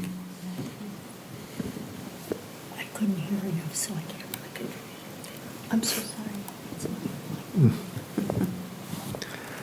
Thank you for all the work you put in Is there to this. one more? I thought I got them all. Yep, that was it. Okay, that's it. Thank you. Yep. The Department of Defense. Oh, yeah. Well, thank you, and I appreciate you sitting through the meeting to get to this. If there's no other business before the board for the 2025 operating budget, I would entertain a motion to close the public hearing of the 2025 operating budget. So moved. Second. Any discussion? Seeing none, all those in favor? Aye. Aye. Aye. Opposed? Public hearing is closed. I have one more legal notice to read. Notice of a public hearing pursuant to New Hampshire RSA 162-K:4, the Exeter Select Board hereby gives notice that they will hold a public hearing on the proposed amendment to the existing Epping Road tax increment financing, the TIF plan, as part of the Epping Road Tax Increment Financing District, which was approved in 2015. Copies of the amended plan are available at the Town Clerk's Office, 10 Front Street in Exeter, New Hampshire. The hearing will be held on Tuesday, January 21st, 2025, commencing at 7 p.m. at the Exeter Town Offices, 10 Front Street, dated January 8th, 2025. I would entertain a motion now to open the public hearing. So moved. Second? I thought you were in mid-sentence, I'm sorry. There's a motion, a second, any discussion? Seeing none, all those in favor? Aye, opposed? Motion passes, the public hearing is open. We'll go back to Article 31, which is the TIF amend financing plan to see if the town will adopt the provisions of the Epping Road Tax Increment District Financing Plan Amendment dated January 6, 2025, in accordance with RSA 162K:9(4), which allocates the use of tax increments for retirement of bonds and notes as outlined in the plan amendment. The plan amendment included 3 capital projects in the Epping Road TIF district. Epping Road widening Phase 2, an estimated cost of $880,000. Industrial Drive Commerce Way paving, estimated cost of $180,000. And water sewer improvements south of the Continental Drive traffic light, estimated cost $850,000. The estimated tax impact is none, no amount to be raised by taxation, and a majority vote is required. Mr. Wyndham, good evening. Good evening. I'll be as brief as you need me to be, and I'll talk slowly. So in 2015, Exeter adopted a tax increment financing plan to try to encourage private investment on the Epping Road corridor. So we set up the TIF zone, and we put as our first order of business to put the water and sewer from Continental Drive up to, actually, believe it or not, up to the sleeves that go through the bridges. That was the 2015 one. Mm-hmm. And also a road that would go from, I don't have the parcels in front of me, but here we go, sorry. Where Ray Farmstead Road is, and that is where it stops now, with water, sewer, and gas, for its current conclusion, to map 20, lot 12. So that we're hoping to go forward at some point. In 2018, we realized that we were getting a lot of traction, and I do want to say that everything that is in this proposed amended TIF and any of the previous TIFs were all infrastructure related. So it's all the stuff we said from the very beginning. So the 2018 TIF was to put a traffic light on Continental Drive, and also in that one, we realized that we really don't need water, sewer, and gas on the other side of the highway, so we pulled that piece back. I didn't mention that last time, but that's what we did in the 2018. And then we realized that, oh, wow, this is really working out well. Things are going well. So in 2020, we said, okay, well, look, we have some projects coming in that we really want to boost up Epping Road. We're going to need a center turn lane. But we don't just want to do that without doing a corridor study. So in 2020, we asked the amended plan, and was overwhelmingly approved by the voters, to do the corridor study and then do the work. Well, what happened was, as we all know, COVID hit. And then by the time we were able to come back to do the project, we didn't have enough money. 4 years difference, and we're missing it by $800,000. Was that, yeah, $800,000. So the first thing we're asking out of this TIF, and none of this money is money we have to borrow. This is money that's sitting in an account. There's absolutely no tax impact whatsoever. And so the first project will be to complete, as the corridor study indicated, the rest of that widening, sidewalk, et cetera. So that will finish that. But in addition, we have other costs, infrastructure costs, that can be absorbed by the TIF. The second one is a paving project. And I just want to read from the last time that was done. So the last time the paving on Industrial Drive and Commerce Way was paved, Industrial Drive was 2011, Commerce Way was 2006. And so the point was, with the industrial, commercial, and even recreational traffic this corridor sees, it's necessary to pave these roads. Department of Public Works expects to pave these roads in the summer of 2025 to an estimated cost of $180,000. And I want to make a point that the previous, the $800,000 I was talking about before, to finish the existing 2020 amended TIF, that should be done in 2025. Right. So that'll be done this year too. The project's already started. And the last thing is, there's a section of water pipe on Epping Road that is 8 inches, while remaining water piping in the area is 12 inches. In order to ensure the highest water pressure is being delivered to corridor businesses, enlarging water and possibly sewer lines south of the Continental Drive Epping Road traffic light is necessary. Using an average of 500 feet per foot for engineering and construction, the roughly 1,700-foot water main to be replaced would be $850,000. So we are talking about an estimated cost of $1,830,000, and we have $8.28 million in the fund right now. And I guess the last thing I want to say is, when I wrote the TIF in 2015, I estimated that over 10 years, we could create $130 million in new taxable properties. That was, when you do a 2015 vote, you don't collect your taxes until 2016. So between 2016 and 2024, we've raised not 130, $160 million. Not raised it, but in taxable property. And that's great news. We have a 76,000 square foot building being constructed right now. We are in negotiations for 2 other very large, plenty of acreage left. So we're gonna go miles past where we intended to go. So that's what I have for you guys. All right, thank you. Sure. Any public comment or questions? Bring it back to the board. Mr. Chartrand. So just to clarify a couple of things you said, Darren, and thank you for your work on this. Absolutely. Your initial estimate of additional commercial real estate added to the tax base. Not just commercial, all. Sorry.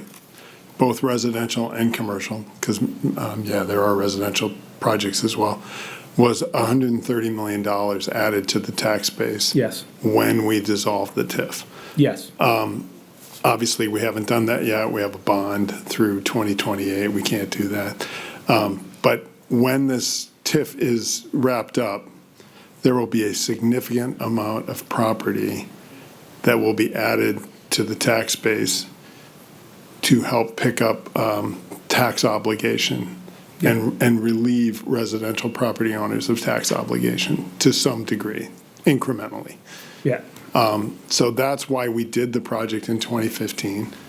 We thought it might be successful. The success has gone wildly beyond what we projected. That's what you're trying to say. That's what I'm saying. Yeah. Thank you. That's it. Any other comments, questions? No? I should add, I am in favor of this article. And then with that,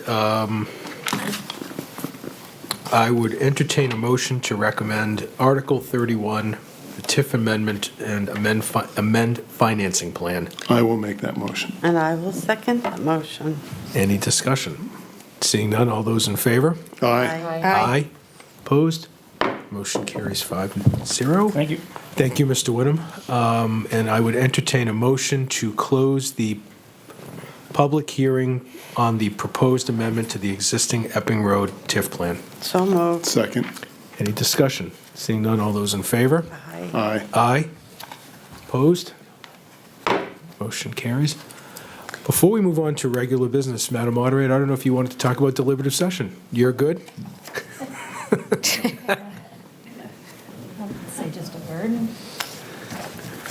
I might as well. Yes, you're here. So Kate Miller, I'm the town moderator. It's going to be a nice long warrant, isn't it? So the deliberative session is coming up. It is, I'm not prepared for this, it's February 1st. 1. So very beginning of the deliberative season. It'll be at the high school. We'll be starting at 9 o'clock, bright and early, and we start and basically go through anything that people want to talk about. So people should come with their questions and their thoughts, and we'll try to keep the conversation brisk. Thank you. Yes, Mr. Chartrand. Can I ask you a question? This is not the only session that you moderate for this this municipality, correct? So I am also the cooperative school district moderator, which And when is that? 6 towns. And when is that? So I believe that is the following week. It's on a weekday. February 5th. 5th, thank you. And then you also moderate the local school district? That is Christopher Hilson. Oh, Christopher does that. So he All is right. the moderator for Well, that. thank you for your work on those 2 deliberative sessions for both the cooperative school district and for this town. You do amazing work, Kate. Thank you. Thank you. So I have the February 5th one, starting at 6 p.m. Yes, and that's also at the high school. Yes. And then we all get to vote on March 11th for the town election. Hopefully it won't snow this year. Can I add one more thing? Yes. Just for people coming to the deliberative sessions, please don't get there at 9. You need to be there a little bit earlier with your ID to check in, to get your voter card, to be ready for when our moderator hits the gavel and starts the business for the day or night. Yes, thank you. Hey, before you leave, can I touch on some state things? The Election Law Committee at the State House has 70 bills this year. That's what I said. And some of them do affect the moderator. There's different absentee ballot counting equations and supervisors of the checklist, trying to disenfranchise, in my opinion, undeclared voters at primaries. So please read through them. Give me your comments. They've just started hearing bills. Yeah. So. Good, thank you. I have a question. Is HB 1569, the documentary proof of citizenship requirement, in effect for deliberative session? I have to look that up. So there is not an opportunity to register at the deliberative session. So you have to be a registered voter? You have to be a registered voter. And the books close at a certain point ahead of that. And it's posted, I believe. Today, I think. So people who wish to register should very much check that and make sure they do it as soon as possible. Yes, there are higher requirements for the documents one has to produce than there used to be. Yeah, I believe I saw a notice today that today was the last day to vote, to be registered to vote for the deliberative session. I think that's right. Thank you. Well, hope you registered. One last thing on the warrant before we move on to regular business. If, see, today's Tuesday. If by Monday of next week, if select board members could email me, just me, which warrant articles you wish to speak to. Yeah. And then, Madam Moderator, I will get you that list prior to deliberative session. Great, thank you. Thank you. So before we move into regular business, I just want to thank the members of the public that stayed throughout the whole process.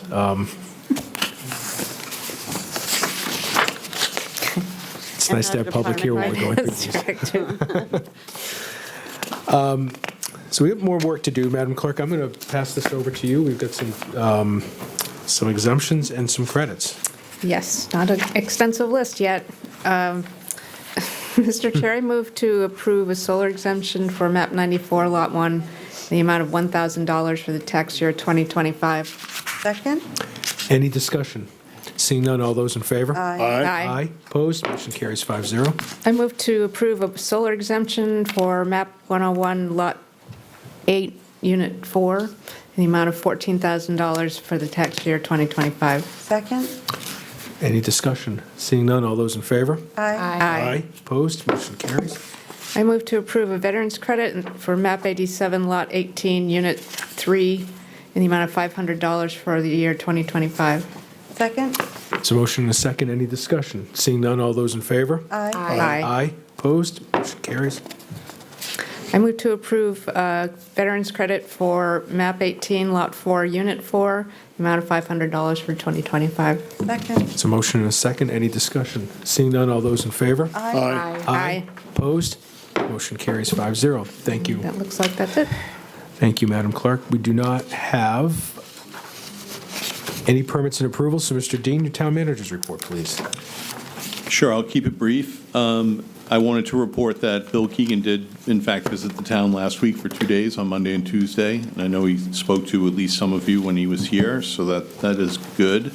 Also, on Wednesday night, I attended the Tax Exemption Credit Advisory Committee meeting with Selectwoman Gilman, and it was a spirited discussion around primarily the elderly exemption and veterans credits, and those are things that we're continuing to work on as part of that process. And then I also wanted to give my thanks to Public Works for the last 2 days of intense snow removal and ice remediation efforts out there in the town. They've done a terrific job and should be congratulated for their efforts. So we thank them for all their effort on that. And then this week, we'll be working on the explanatory information coming out of tonight's hearing. So that is a pretty labor-intensive process. So amongst the E-team and including myself, that's what the primary goal will be, to get that done. So the warrant will be ready to go and be posted on Monday. Okay. Any questions for Mr. Dean? I'm sorry, I do have one. So Exeter TV was going to televise your tax committee, but it didn't happen either time. Is that not happening, or is there a It wasn't ready. scheduling glitch? There was a camera in the room. Maybe there was a malfunction with Yeah, that okay. not That's being what I turned on. figured. I sat down again to Okay. watch it. I don't think it was Yeah, ready. we'll check. yeah. We'll Yeah. check in with them. Okay, I was just curious. Thank you. Okay. Selectwoman Belanger, we'll start with you for Select Board Committee reports, please. I don't have one. Wow. I know. I have meetings coming only up week- this week. it's only been a Tomorrow week. night and Thursday night, but yeah. Wow. If I can stay. Well, thank you. Selectwoman Gilman. Yes, no, Mr. Dean already spoke about the elderly exemptions and tax credits, or the exemption and credits committee, that we did agree that, given all the data that we had, that he had provided to us, that we want to start first. The first step is to start with the elderly exemptions, because they require or use a lot more money. And also the question that Mr. Chartrand had about the extent of proof somebody needs to continue receiving that exemption. We want to look at that and the money that we currently have, the total of, not the total of the exemptions, but the amount of exemptions that can be exempted, excuse me. And Mr. Dean, what were the three prongs? The age, the assets, the asset Yeah, value. the amount, the income limits, the asset limits, and the amounts. Yeah.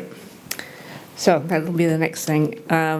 The Energy Committee is still continuing its work over at the Town Hall on the window dressers storm inserts.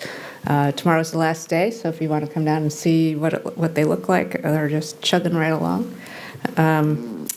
And then the only other thing, I have a request of Mr. Dean. When we print out this warrant for the deliberative session, can we space it so the titles of the warrant article goes with the body of the text? Yes, that would be lovely. You know, some of them have the title at the end of the page, and then the text for the article starts on the next page. It's very annoying. Particularly when you have to read them. Yes, I can imagine. And that's it. Mr. Chair, a quick question for Selectwoman Gilman. Was your sense that a renewed and vigorous trust but verify approach on the elderly exemptions, was there any pushback from any members? No, it was, they recognized that we don't have enough. Great. It's a matter of what we actually can ask people to provide to us. So there are limits to that? I don't know. That's what I have to look up, but There shouldn't be limits, because we are talking about transferring tax obligations Yes. from one group of people to all the rest of the yes, citizens. my committee at the State House likes to quote me something I said about 6 years ago, that pretty soon I will be the only taxpayer in Exeter because of all the exemptions that are being asked for, so yes. Yeah, we need to do a better job of verifying these exemptions. Yeah. Thank you to both of you, Town Manager Dean and Selectwoman Gilman, for meeting with that, and thank you also in the future to Selectwoman Cowan. It's very important to me, but I think also to the folks that will be paying taxes, property taxes. Thank you for answering my question. Thank you. Selectwoman Cowan. I have nothing to report. Okay. Unfortunately, I do have a report, and I apologize. I'll do it quick, though. On Tuesday, the 14th of January, I attended the Conservation Commission meeting as Select Board Rep. The highlight of that meeting was they're taking up the 76 Portsmouth Ave proposal, Phase 1, which is the back part of the proposal closest to Bonnie Drive and Haven Lane. And they were winding up to recommend denial of the CUP, and the applicant asked them to hold up and let them revise, and the commission agreed to do that. So it was a great meeting. The conservation commissioners did their usual sterling job of making sure that the projects are vetted thoroughly. The other meeting I had was on Thursday, the 16th, at 1 o'clock in the afternoon. I met in my capacity as a business owner with the train committee. I did inform them that it's the general sense of this board that we want to convert that train committee to a ad hoc town committee, and they all understood that. One of the things that came up is Mr. Hall, who is a vital member of the current committee, is not a citizen of Exeter. He's a citizen of Kensington. And is there some way that he could be included as an ad hoc member? So these are the things that came up. We could find a way to do that. Yes. I mean, he's instrumental to this. Yeah. We like to say that nothing moves at the train station without That's Mr. Hall knowing about it. It's very true. And that's my report. Thank you. On the 14th, town manager and assistant town manager and I went to Riverwoods to meet with the folks. I want to thank them for inviting us. We had a 90-minute presentation with a pretty packed room. Excuse me. We went through some of the potential warrant articles. We talked about some other initiatives in town. We talked about some projects that have already been voted on and just gave them an update of where they are. And in typical fashion, they asked a lot of really good questions, and it was 90 minutes really well spent. So a full 90. We appreciate them having us out there, and we like doing that. Yeah. So it was nice to see. It's nice to see a former select board member, Mr. Campbell. It was nice to see a member of the planning board, Mr. Cameron, and other regulars that always come to hear our show. So Martha, yeah. So anyway, on the 15th was the Swayze Park trustees meeting that went a whole 17 minutes, which they're getting better and better. They're trying to break their record each time. Just kind of went over some plans for 2025, but all three of them drive pickup trucks, and all commented that they had driven their trucks in to the parkway from the new fields, and that they were able to maneuver their trucks with ease. And they were they were very, very happy with the response from most folks, understanding that not everybody is pleased, but the trustees anyway were really happy with how this all became resolved. So that was nice. I drove my 14-year-old Corolla onto the part of the parking lot the parkway, and the thing that I was struck by was how beautiful the view of the downtown skyline is from that section of the parkway. They got a sweet spot. The folks that wanted to be able to drive on the parkway, they got a sweet drive there. The skyline just pops against the river, and I think it turned out so well. I think it was successful. It was a good compromise. Folks seem to be happy to hear the trucks can be maneuvered. They need to put, and they're going to handle this in the spring, they need to put some no dog signs on that end, and they were going to talk with Highway about putting up a speed limit sign, because that seems to have disappeared. So that was all done in 17 minutes, and then on the 16th, Pearpoint Park Committee met and went through a presentation of the input that they've received from folks, which I have to say, it's like 900 people. 900 people? Gave opinions. Have registered their opinion? Yeah, and they vary. I mean, there's some really interesting ideas. But anyway, so this meeting was to just sort of kind of come together and see what works, what wouldn't work. Steve, the chair of the committee, Steve Jones, went through Cora's presentation on how to accept donations. So to his credit, he kept that meeting to 59 minutes. But what we can walk away with is, I believe by springtime at the latest, they'll be coming to us with their recommendations of next steps. So that's exciting. That's awesome. Nice, exciting to see that move. Are you? I'm finished. Okay, can I just do one more thing at the state level? Please. I talked about the elections committee having so many bills. Well, this year, the speaker created 2 separate committees for education, the Education Policy and Administration Committee and the Education Funding Committee. How you separate those, I'm still trying to figure out. And in fact, if you look at their bills, half of the ones in the Policy and Administration have to do with financing, and half of the Finance Committee's work has to do with policy. So clearly, you can't separate them. Yep. I think that's all I want. Election and education are the really important ones coming up this week or next week. Okay, thank you. Excuse me, correspondence. Mr. Dean, there's something here apparently I need to sign. Do you want to speak to this?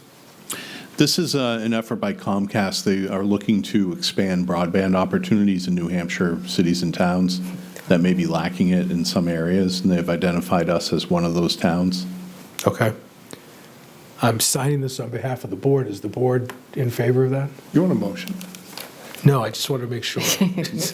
I mean, If we're I read identified through it. as... It's pretty straightforward. It's, I mean, we do want everyone to Yeah. have access. I'm just surprised that Exeter has. I was going to say, so this is just, this is a letter of support, this is a letter in support of Comcast's proposal to work with the state to connect unserved areas. Correct. We're good with this?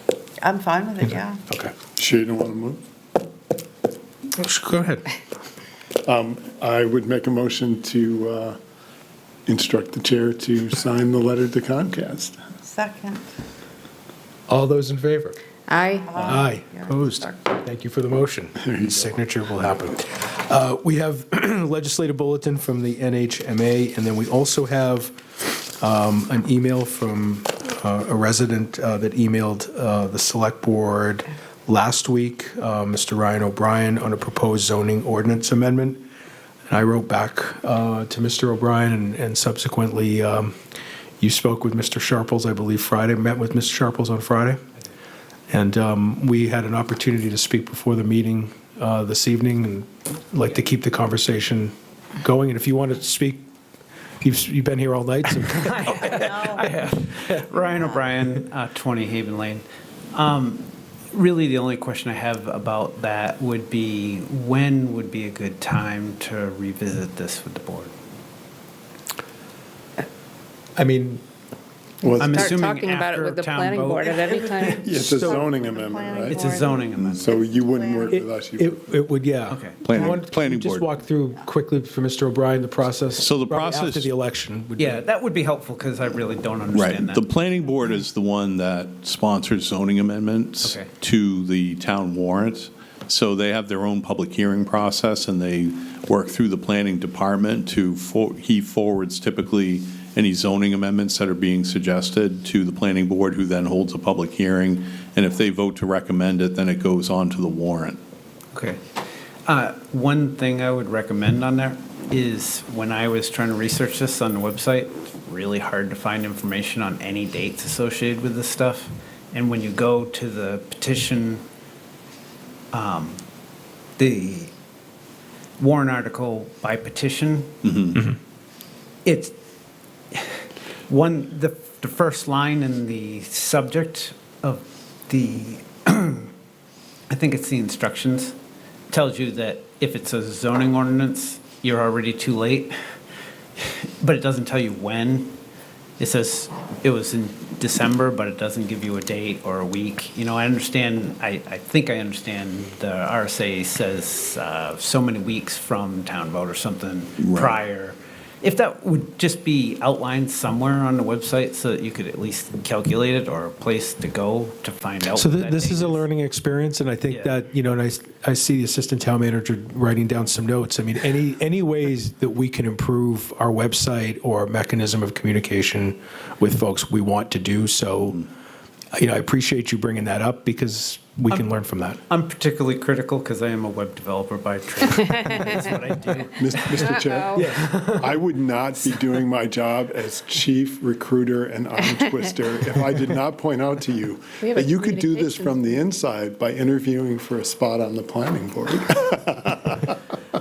I understand, you may not want to do that, but that is an option. We talked about that. I'm on record as officially saying that is an option. You can always start as an alternate if. I have been involved before, really involved, and I just don't have time right I now. don't mean to put you on the understand how much time you all spend on this stuff, and I just don't It's have not that much. No, I'm going to go along with Mr. Chartrand and say, well, if not the planning board, how about the communications committee?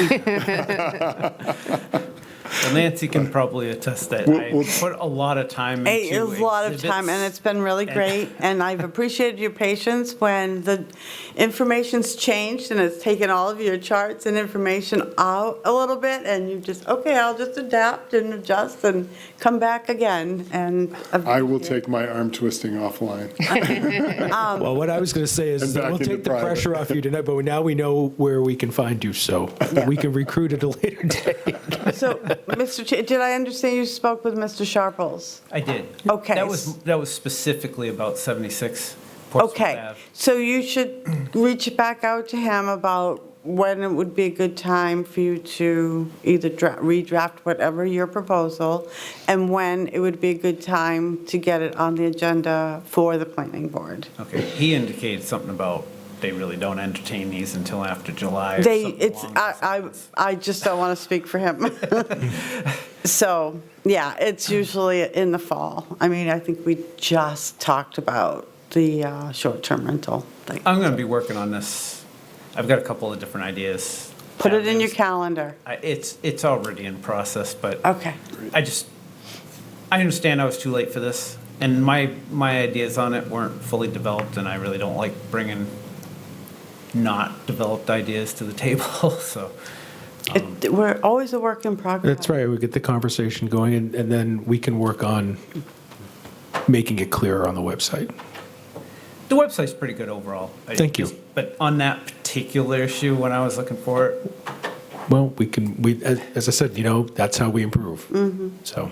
I was told the second Tuesday, which is the day that I actually submitted that letter to you, but as it turns out, I was already too late then. So that was probably for citizens petition. That was for the. For a regular citizen's petition. Yeah, so you got that information. Right, but I think the 2nd of January was mentioned to me in a meeting, that was when I was supposed to have something. The warrant article had to be submitted by then, I think, because that's the date that's Well, I an think RSA. we would have had, So and point being, Yeah. the process is confusing for somebody who doesn't know what it is. Me? Sometimes it's confusing. I just think it's, at this point, it would be better to work with the planning board about doing it that way anyway. Of course, we already know anyone can do a citizen's petition, but I personally think if you're willing to work with a planning board, that would be the best. I approach. 100% would prefer the planning board Yeah. to champion it, and I'm happy to work with them. And to you'll figure that know, once you start talking to the board, right, what their feelings are, they'll deliberate it and ask questions, and, yeah. We could get into the details of that, but probably not. It's good. It's good. It's a good group of people. Yeah, and the little board seemed great. That's all I had on that. Okay. Well, I appreciate you coming tonight. It was nice to meet you. Nice to meet you as well. Thank you. Reviewing the board calendar, are you ready? I'm ready. I'm ready. Okay, February 3rd, February 18th, which is a Tuesday, Select Board 18th, which is a Tuesday, yep, March 3rd, and March 17th. yep. And then other notable dates, February 1st for deliberative, at 9 o'clock at the high school. And then, of course, the election on March 11th, starting at 7 a.m. at Tuck. Already all in my calendar. Uh-huh. There's no non-public this evening. Any other business? just- Yes, of course. You gave us a date to get back to you about which warrant articles, and I didn't have my calendar open. Is it, you said Friday, this Friday or Monday? Friday or Monday, yeah. Okay, thank you. Yeah, thank you. Any other business before the board this evening? Mr. Dean? No, I was just going to add, or yes, I was going to add that we will be reaching out to you as far as signing the warrants once they're completed. Okay, thank you. So if you can just keep an eye out for that. Okay. Thank you. And best if we could keep it down in the, if we have to come after hours. Yes, If that's downstairs. okay, please. Yes, Okay. we will do that. Okay. Anything else? I'd entertain a motion to adjourn. So moved. Second. Any discussion? Seeing none, all those in favor? Aye. Aye. Aye, opposed? We stand adjourned. Thank you, everybody, and good night. Thank you for tuning in to Exeter TV. Exeter TV is the town's public and government access channels, available on Comcast Channels 6 and 22. Channel 6 is